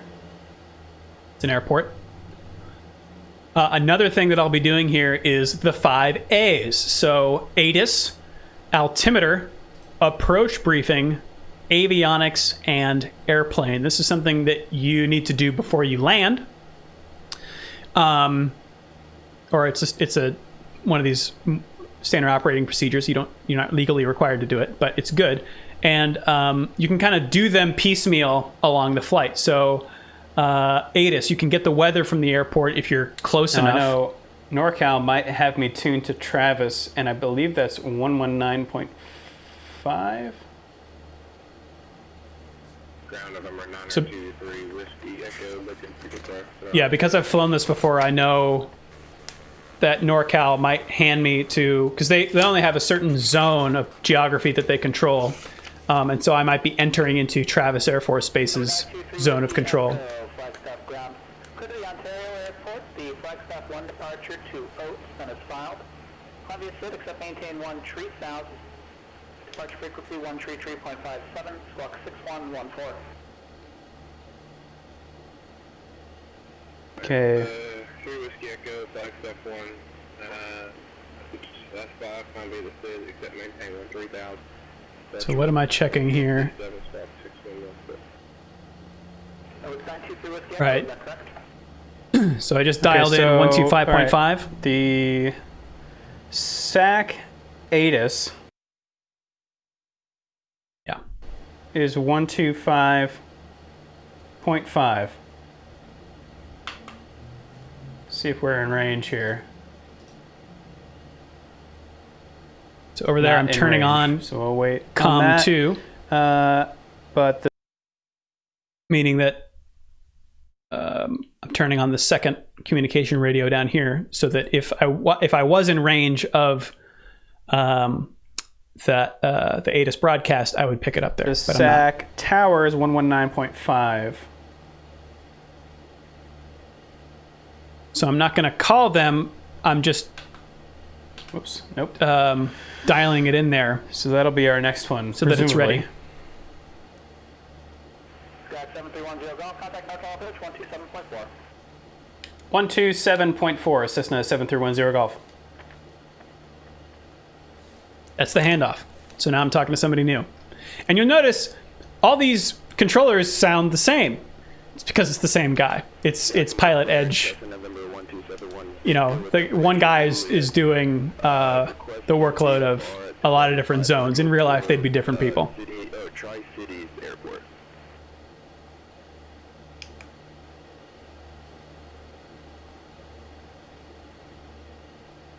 So here I am again waiting for my turn to hop on the radio. I'm expecting the controller to talk back to this pilot, so I don't want to come in Victor, departure frequency 123.8, Squawk 7137. in the middle of a conversation. 123.8, Squawk 7137, 71 Victor. 1271 Victor, read that correct? Say that again for me. Cessna 172. Thank you. NorCal Cessna 7310 Golf at 5,500.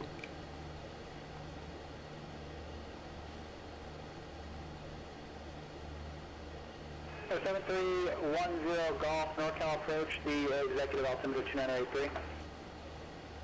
2983, Cessna 7310 Golf. So of course, the air pressure changes depending on where you are. So this airport is different from Oakland, so I'm having to dial it in here to make sure that my altitude is correct when I'm near it. 1 Alpha Whiskey, contact General Tower 118.3, see ya. 823 Alpha Whiskey. Sky 611, no traffic, return you in the direct. See, we had a question over here, or a comment from Primal. Simulator hours can count as training time, but are not considered as flight time and can't be logged in the flight time column of your logbook. Yeah, I'd like to just add to that it has to be a certain kind of simulator. I can't log this kind of simulator into my logbook.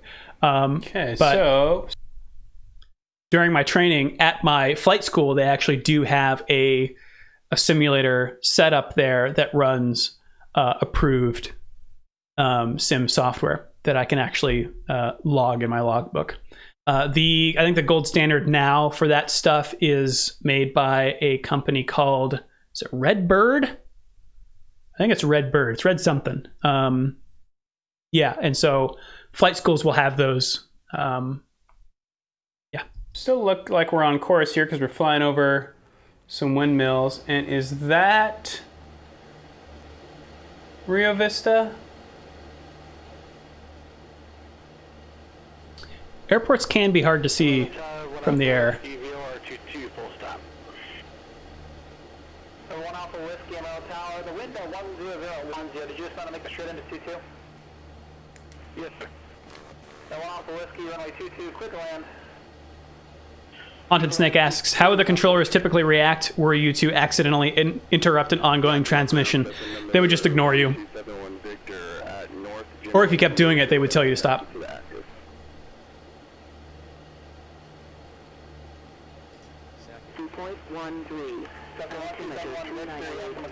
Okay, so I have turned on both my radios, Radio 1 and Radio 2. I've tuned Radio 2 to the Sacramento weather, and I'm listening to NorCal on Radio 1. And in my headset, they're blending together. So, yeah, you don't want to just drop off the radio in case they need to tell you some instruction. But I do need to get the weather, so it'll sound cacophonous for a little bit. Temperature 22. Vector runway 22 via Alpha, 1271 Victor. 171 Victor. Can you take 22 at Alpha, or do you need full length? I'll take full length. 71 Victor. In that case, taxi runway 22, taxi via Alpha Bravo for number 1271 Victor. Taxi runway 22 via Alpha Bravo, November 1271 Victor. Am I flying right over Rio Vista? Romeo Juliet, establish and holding. Alan Romeo Juliet, Roger. How long do you plan on staying in the hold? 2 to 3 turns. Nope, still coming up. Okay. And Alan Romeo Juliet, Roger. I'm going to get you an updated VFC time. Expect further clearance 2238 through time now 2217. Copy 2238. Zulu for expect further clearance. 8 information Foxtrot. 21530, wind 150 at 5, visibility 10, sky condition, clear, temperature 36, dew point 13, altimeter 2903, arriving and departing runway 2030, visual approaches in use, read back all runway assignments and hold. So here I am trying to write down the ATIS information, but it keeps getting interrupted by people on the radio. So I think I listened to it again. Sacramento Executive Airport. 8 information Foxtrot. Foxtrot's the code. Wind 150 at 5. 150 degrees at 5 knots. Sky condition clear. Temperature Clear sky. 36. 13, so no fog, and it's hot.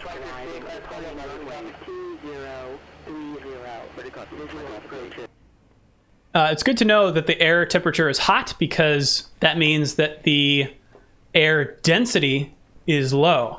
Hot air rises, right? Because it's less dense. Less dense. There's Rio Vista. There's Rio Vista.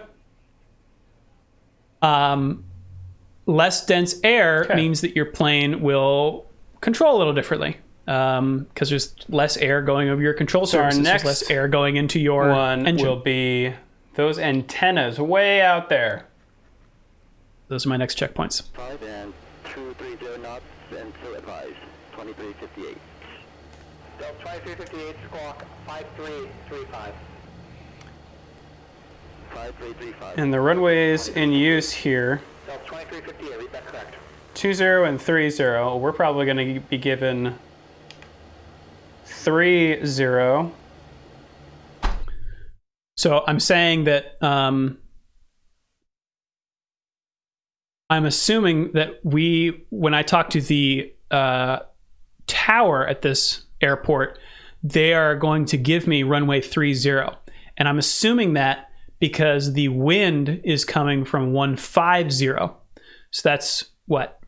Over here? Like this? And you want to be landing into the wind.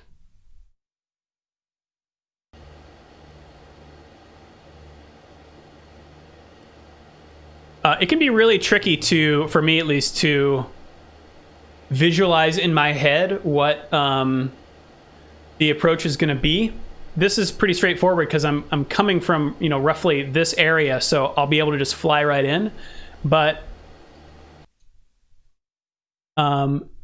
if, for example, we had to enter the traffic patterns are either left pattern or right pattern, and that refers to which way you turn. So a right pattern would look like this, and a left pattern would look like that.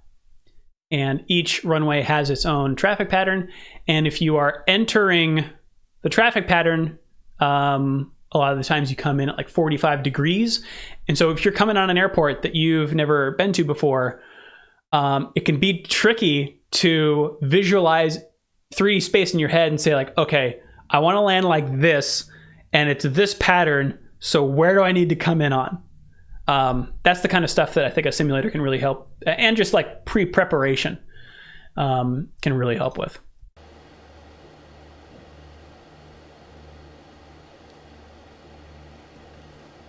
Anton 6 says, must be exhausting after a longer flight, physically and mentally. Yeah.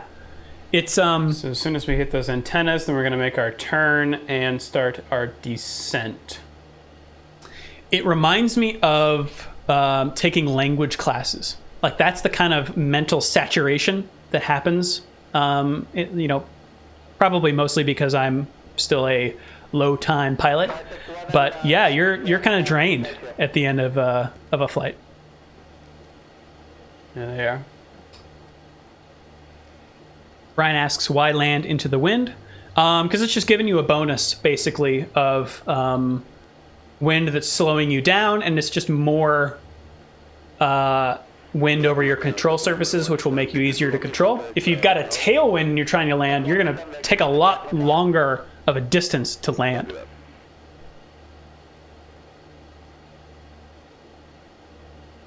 Because you want to be slow. I mean, really what you're doing when you're landing is you come in and then you hold the plane in like a hover on the runway as long as you can, and essentially you stall and you fall out of the air onto the runway.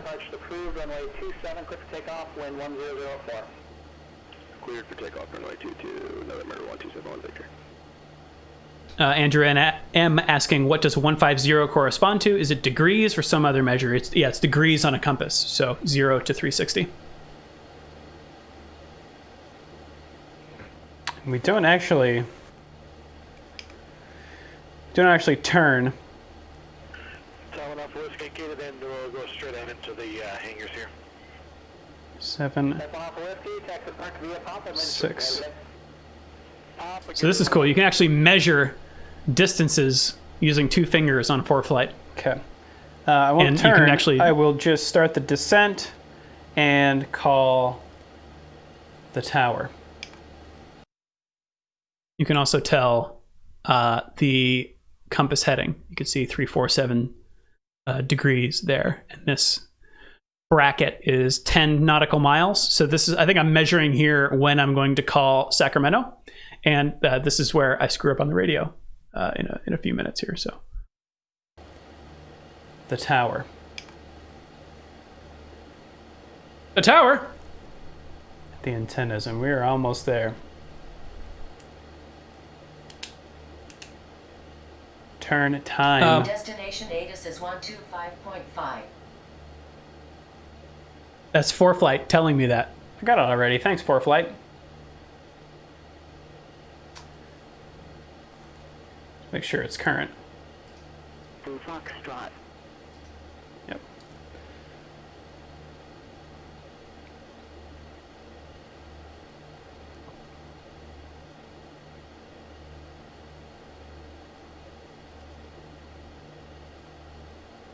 So I think I'm just waiting here. VFR clearance. 5205 X-ray, Capital Tower. I'm going to fast forward a little bit. Might be doing some of those 5As. What am I checking here on the iPad?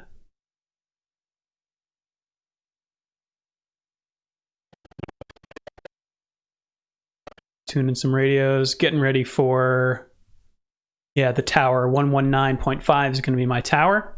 So I'm getting ready to call them.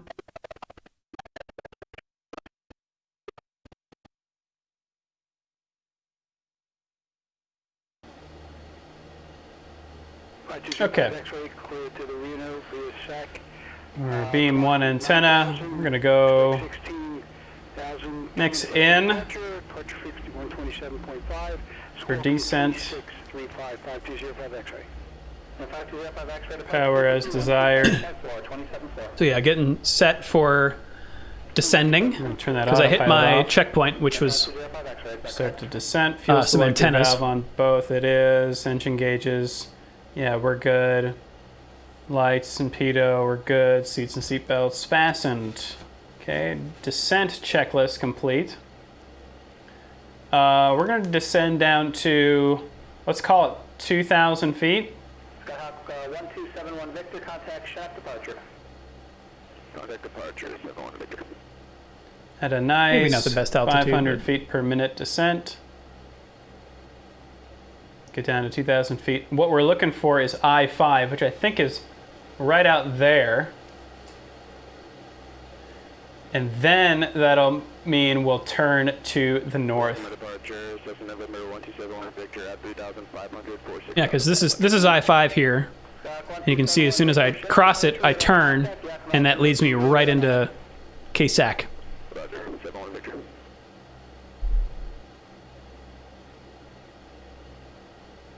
double check on Mitchell ForeFlight here. Dice asks Drew, you ever want to learn how to fly helicopters? I don't know. They seem a little scary, honestly. I've only been in a helicopter once. It was wild. I think I like planes. You can glide. I mean, I guess you can kind of glide in a helicopter, but planes just make more sense to me. While we're at it, let's do the before landing checklist. Seatbelts good, fuel selector both, engine gauges check, heading indicator is aligned, altimeter is set, radios not yet, autopilot soft mixture is rich, flaps will do. So, all right, we'll call SAC exec.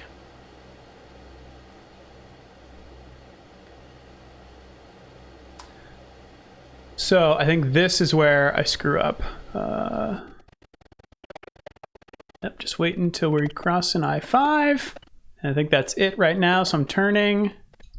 So I-5 and we're turning 5205 X-ray. And I'm getting pretty close to the airport at this to point. the north. And the controller has not handed me off to the tower. And so I think I was just getting impatient and wanted to contact the tower directly, which the controller did not like. I believe that's the airport right out there.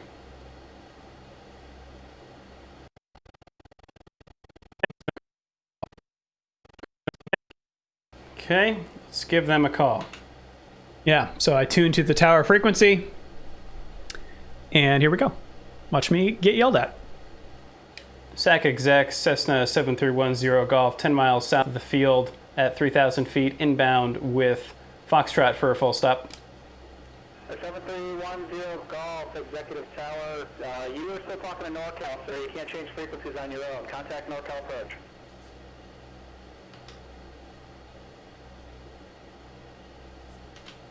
Contact NorCal approach, Cessna 7310 Golf.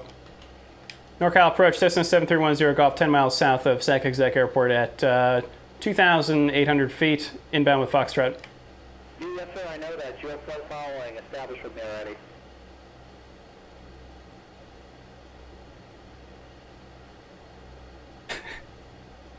He's saying, like, why... I was going to hand you off. Why are you telling me all this information? I already know all this information. 7310 Golf, contact Executive Tower tower, 119.5. 119.5, Cessna 7310 Golf. Now you can contact them. Sec Exec Tower, Cessna 7310 Golf, 10 miles south of the field at 2,500, inbound with Foxtrot. Squawk 7310 Golf, Executive Tower. Make straight in runway 30, report 3 mile final. Runway 30, Straight- report 3 mile final, Cessna 7310 Golf. Yeah, straight in for runway 30. So just like I thought was going to happen. And report 3 mile final, meaning when you're on your final approach, when you're 3 miles out, let them know. Okay, so that's going to be our runway. And I believe it's out. There's the field. That's it. So this is going to be our runway. And what's 3 miles? That's 5 miles.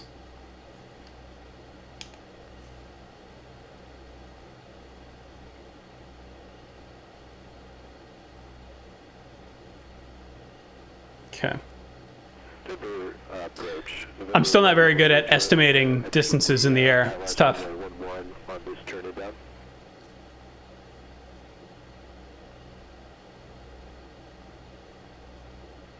Yeah, Moriarty Vivaldi in the chat says, I like how he hands you off to himself. Yeah, I mean, that's kind of the ridiculous Too part. low. Let's get back up to 2,000 feet.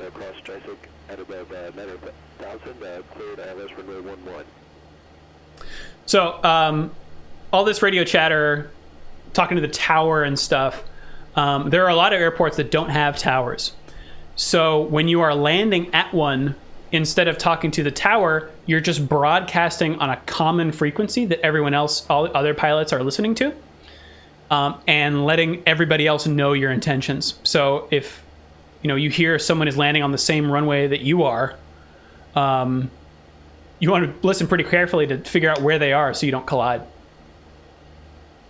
Same with takeoffs too. Like if you're coming in and someone is saying like, hey, I'm at this airport on this runway about to take off, you don't want to land on top of them. So keep those ears peeled.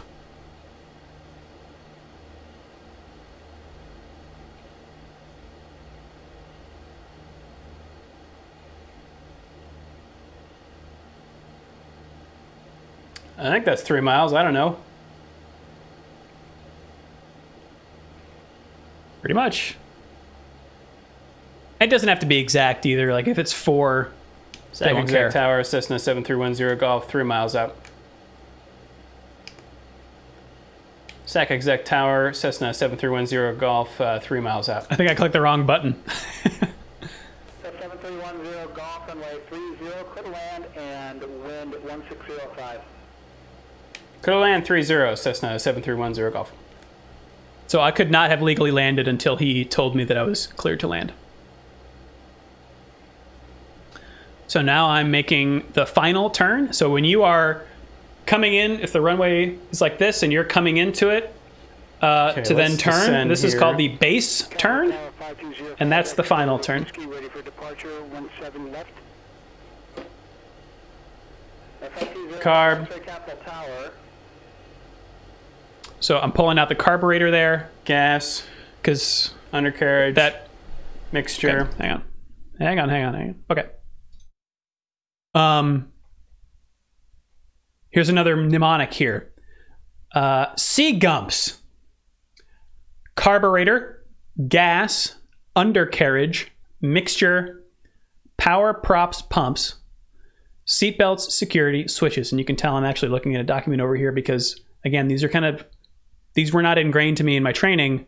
I'm trying to learn these with the simulator via Jason Miller's book. So C-gumps, carburetor. Again, this plane this plane in my simulator does not have a carburetor, but the planes I fly often do.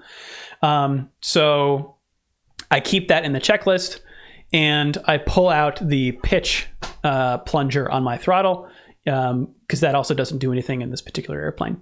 Gas means you're on both tanks, undercarriage.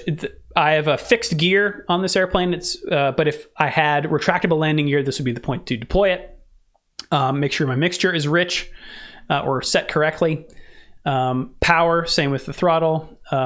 Props, again, can't adjust the prop pitch on this airplane, but that would be the time for that.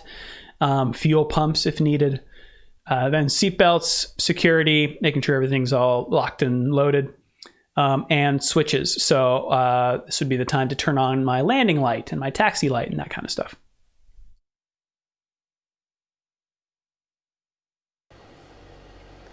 Prop, seatbelt, switches. Capital Tower, departure fighting 120. Wind 240 at 7, only 17 left, clear for takeoff.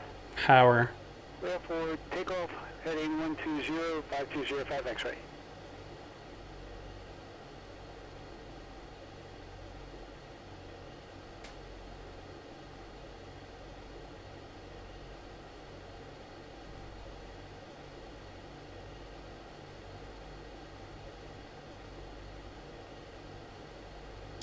So, even though I said it's not best to practice landing, we're actually going to get a in tailwind sims here, so I don't really know why we're landing on 3-0.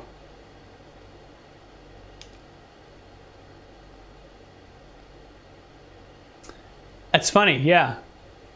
Okay, let's slow it down here. Some flaps going. Okay, yeah, I'm putting flaps down. We're a little low. Cast it up, get some altitude. Provide more drag and lift and stuff and slow you down. Keep it at 80. The tricky part with landing is that, contrary to what you might think, if you want to adjust really fast, so let's I'm going to stop take it this to flaps 2. So flaps, all right.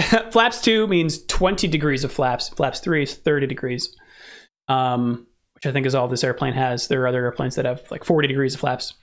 When you're landing, at least this is the way I was taught, if you're too low and you want to increase your altitude, you don't pull back on the yoke, because what that's going to do is stall your plane, and then you'll fall out of the air before you're at the runway, which is bad. So if you want to gain altitude, you increase the throttle. If you want to lose altitude, you pull the throttle out. If you are too fast, that's when you pull back on the yoke.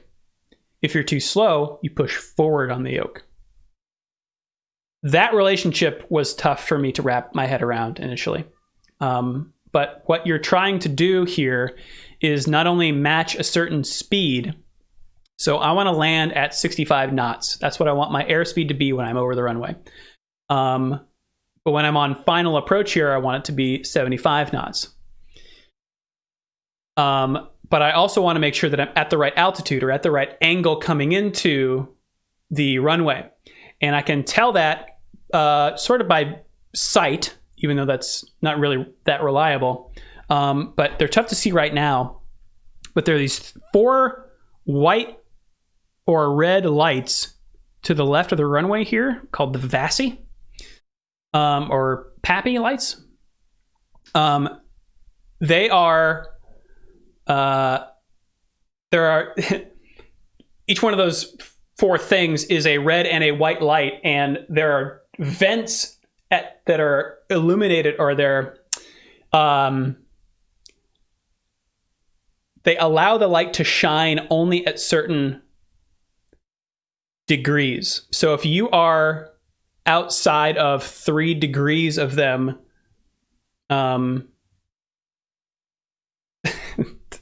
it's tough for me to describe.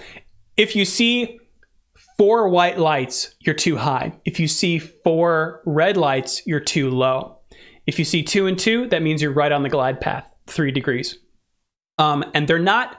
It's not a smart system. It's not like detecting you on radar and telling you if you're high or low. It's literally just like you, with your eyes, are able to see in, because they are only like, there are vents into these little boxes that are only open at certain angles, if that makes sense. So I'm watching my angle and I'm watching my speed.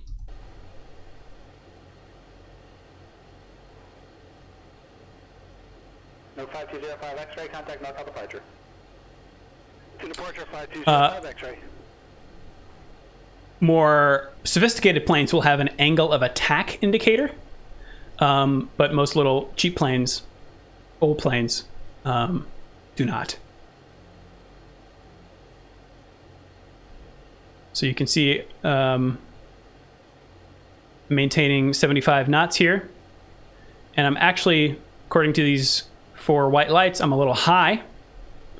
But it looks like my flaps are all the way down and my throttle is...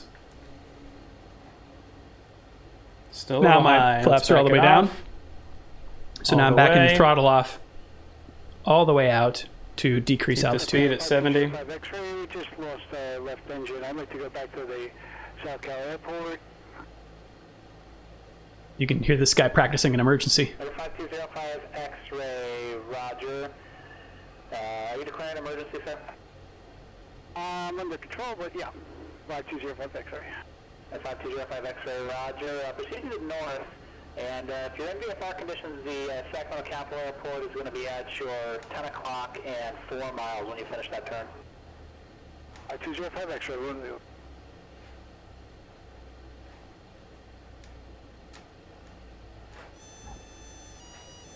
It's that stall horn.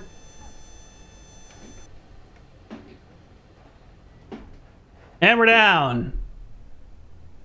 So now I want to get off this runway as fast as possible in case there's landing traffic behind me. So I'm going to take Okay, let's get off this runway and Taxiway then we'll do our after whiskey. landing check.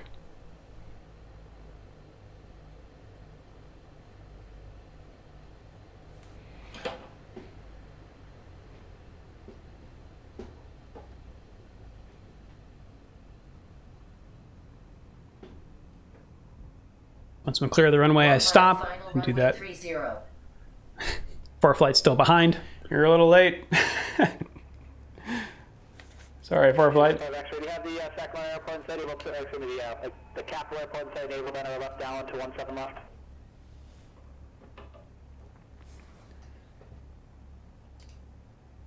$500. 5205 X-ray, we do have the airport. Say again. 05 X-ray has the You can fast forward a little here.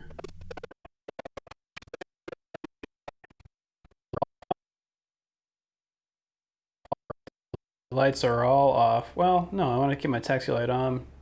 Transponder, keep that on until we're stopped. Flaps up. After landing checks, Trim neutral. a burp, I guess. Number 1271 Victor, contact Chinook approach. SAC exec ground is 125.0. So again, checking my notes so I can contact the ground for this airport. Let them know that I would like to taxi to a parking spot. SAC exec tower, Cessna 7310 Golf, clear the runway. 7310 Golf, straight ahead on Whiskey, cross runway 20 at Whiskey, and on the other side there you can use Mike taxi parking. All right, cross runway 20 at Whiskey, Cessna 7310 Golf. And I don't think I caught the rest of what he said. Let's see. 7310 Golf, straight ahead on Whiskey, cross runway 20 at Whiskey, and on the other side. Straight ahead on Whiskey, that's the taxiway I'm on, and then cross runway 20, which you, again, can't do. You cannot cross a runway without permission, so he's giving me permission to do that. Golf, straight ahead on Whiskey, cross runway 20 at Whiskey, and on the other side there you can use Mike taxi parking. And that last bit, I think, is him telling me that I can... Cross runway 20 at Whiskey, and on the other side there you can use Mike taxi parking. I think he's asking me where I want to park, I think.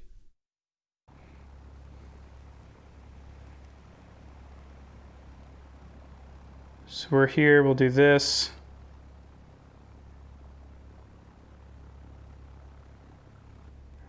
across there.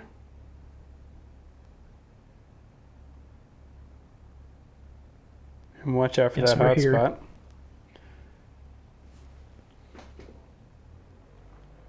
And I think I'm going to park. I think I'm going to end up here, even though. Yeah. So here's the runway threshold that I'm not allowed to cross until he lets me, and he did, so I can cross this now. This is runway 20. Information Oscar.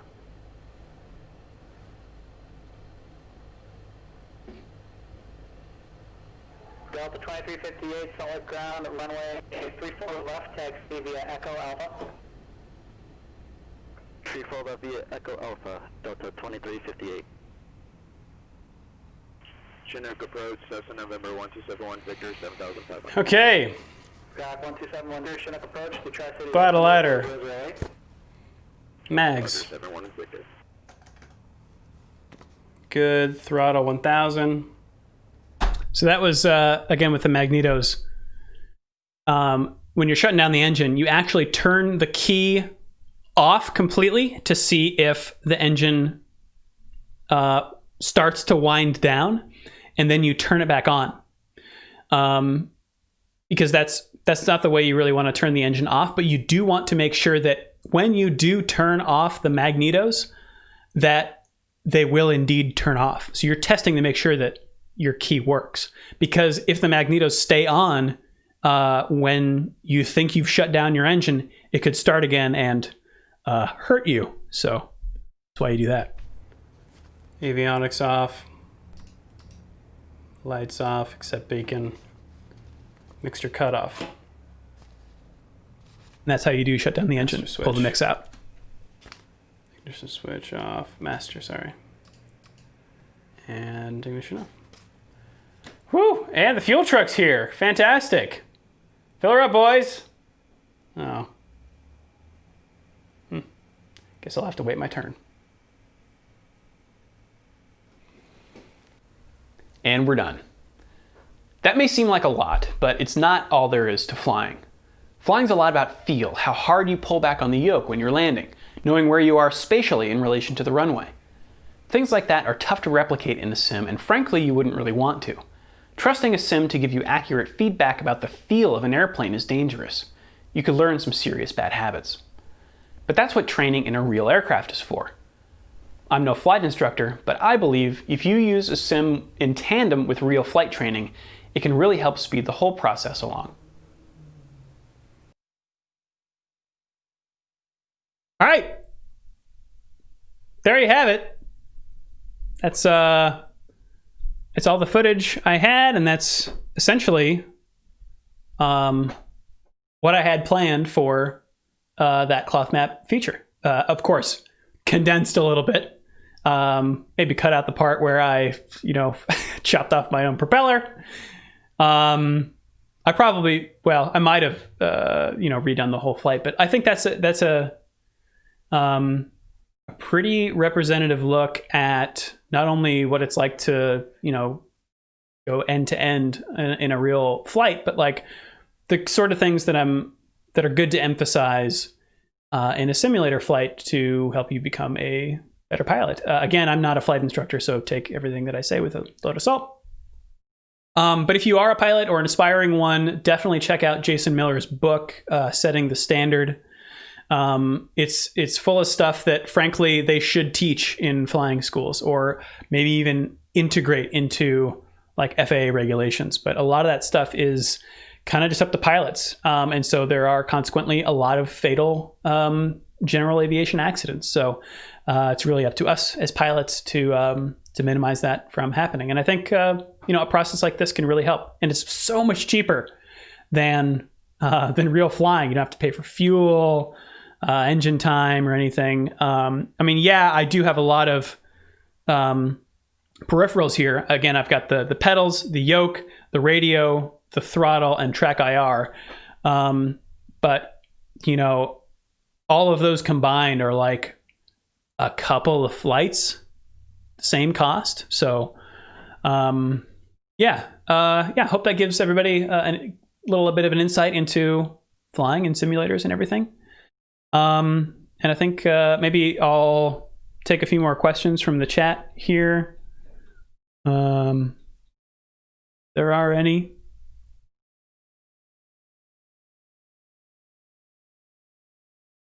I think your cam focus is slightly off. Yeah, this is a El Cheapo 720p Logitech webcam that I've had for like 10 years. I had tried to hook up a DSLR, but my capture devices were not playing nice.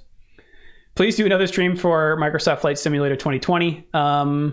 Yeah, I don't know. The peripheral support, I think, on that, like, that'll be the key thing when that comes out. Whether things like my yoke and my throttle and everything work, and Track IR, Pilot Edge.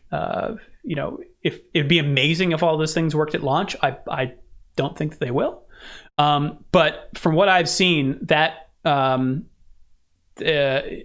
could be a really, really helpful tool to use. It would probably, if all that stuff worked, I would probably want to use it over X-Plane because of how accurate the landscape is. Again, because I'm a VFR pilot. Rick Gale asks, were you encouraged to practice in a sim as part of your flight training? No. I asked a couple times, and they said, like, if you want. There wasn't really a lot of direction on how I might do that effectively, which is kind of why I wanted to make this video. What's next after Cloth Map? I will be announcing that in the coming weeks. You'll see. When did you get your private pilot's license? I got it in January. Thanks for asking. Are you going to go for your instrument cert? No plans to do that. It's going to take a lot of time and a lot of money, so something I have to save up for sure. But it's something that I think, you know, if I find myself flying a lot or wanting to fly a lot, it would make me a safer pilot. So something probably that I should do. How much has COVID affected your flight training?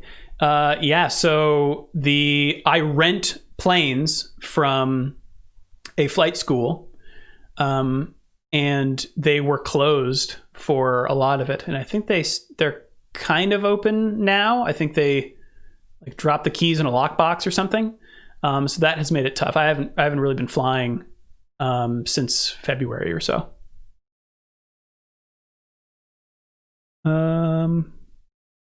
When does Drew buy his own plane? When I win the lottery, I guess. Planes are expensive, not only to buy, but to maintain. I think that I like renting. It's nice. I think maybe the sanest way to own a plane is to do like a part ownership, you know, like a bunch of people get together and collectively buy a plane, but I don't really know a lot about that. John Taylor asks, is Cloth Map dead? Well, I guess so. Yeah, in case you missed the top of the stream or anything on Twitter or on Patreon. Yeah, this is Cloth Map's last month, and so this is kind of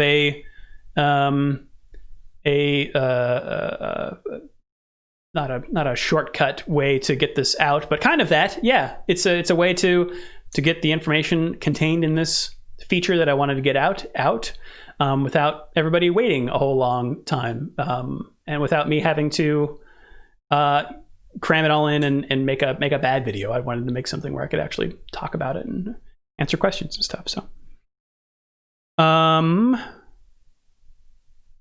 most beginners are learning. William Coney says, in North America, most beginners are learning on various Cessnas, but is there another aircraft model which you feel like you'd like to learn about? I really like the Cessna.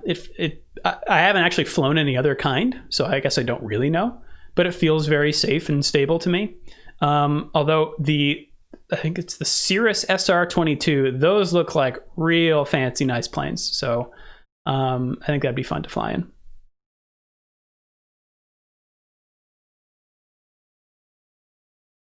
Any other non-airplane things you want to fly? Ultralights, paramotors.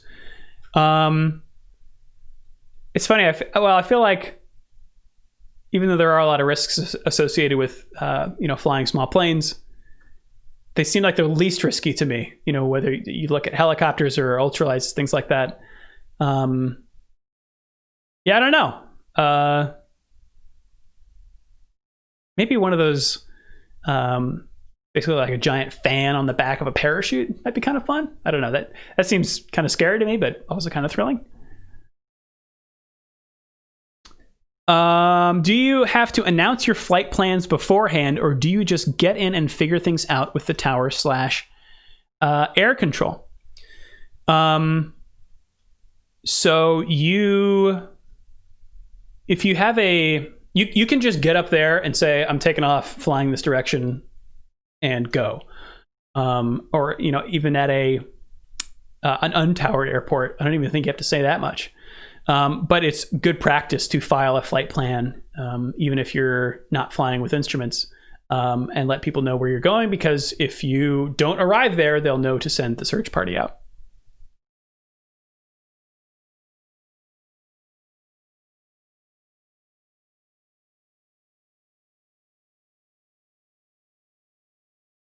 Will Cloth Map come back one day? I'm not planning on like shutting down the YouTube channel, so if I have like time to make a video, maybe. But it's nice to know that I have like an outlet in case I ever want to produce anything like that again. But probably not. I mean, the why it's bittersweet is that like I get to close this chapter and focus on other things. But it's always there if I feel the urge. But right now, no plans really to, or no real inclination, I think, to come back. I feel like I set out to do something and I did it, and I'm really proud of what we all did, together. And so it feels like the book is closed. So yeah, never say never, but not planning on it.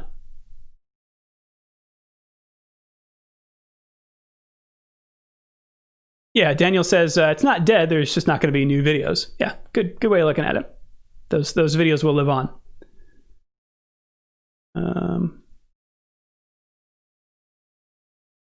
If you had the knowledge to fly all planes, asks Downhill Dad, what would be your dream aircraft to fly for a day? I think the A-10 Warthog for sure. Got a soft spot in my heart for that one. Of course, the F-14. I mean, these are all. I don't think there's a very high chance of any of that ever happening. But actually, Primal mentions an Icon A5. That seems kind of fun. The Icon, it's a strange plane. It's an amphibious plane, and instead of the gauges in the cockpit look really different because they emphasize angle of attack over like airspeed and RPM, all that stuff. It's almost like, it reminds me of if Apple Computer made an airplane and they train you differently. It's kind of like their own enclosed system, and it seems like kind of a weird variant of flying. So I think that could be weird. Matthew Hartman, back to Giant Bomb. Nope, not going back to Giant Bomb. Not doing any games media stuff. A glider might be interesting, says Macho Fantastico. Yeah, DA-20 would be cool.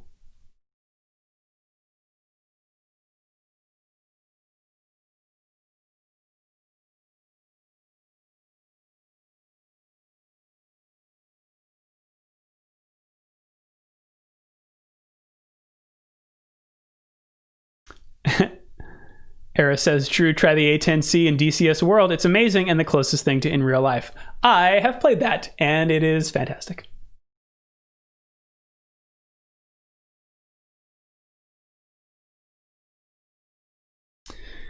All right. Yeah, if you have any other questions, hit me up on Twitter. I'll be around on Twitter. And if you're a patron, I think I have one more interview from the Balkans coming out, so be on the lookout for that. Yeah, hit me up on the internet. I'll be around, and I'll have more to say in the next couple weeks about what I'm doing afterwards. So Thanks everybody for joining me, and I will catch you sometime else. Bye.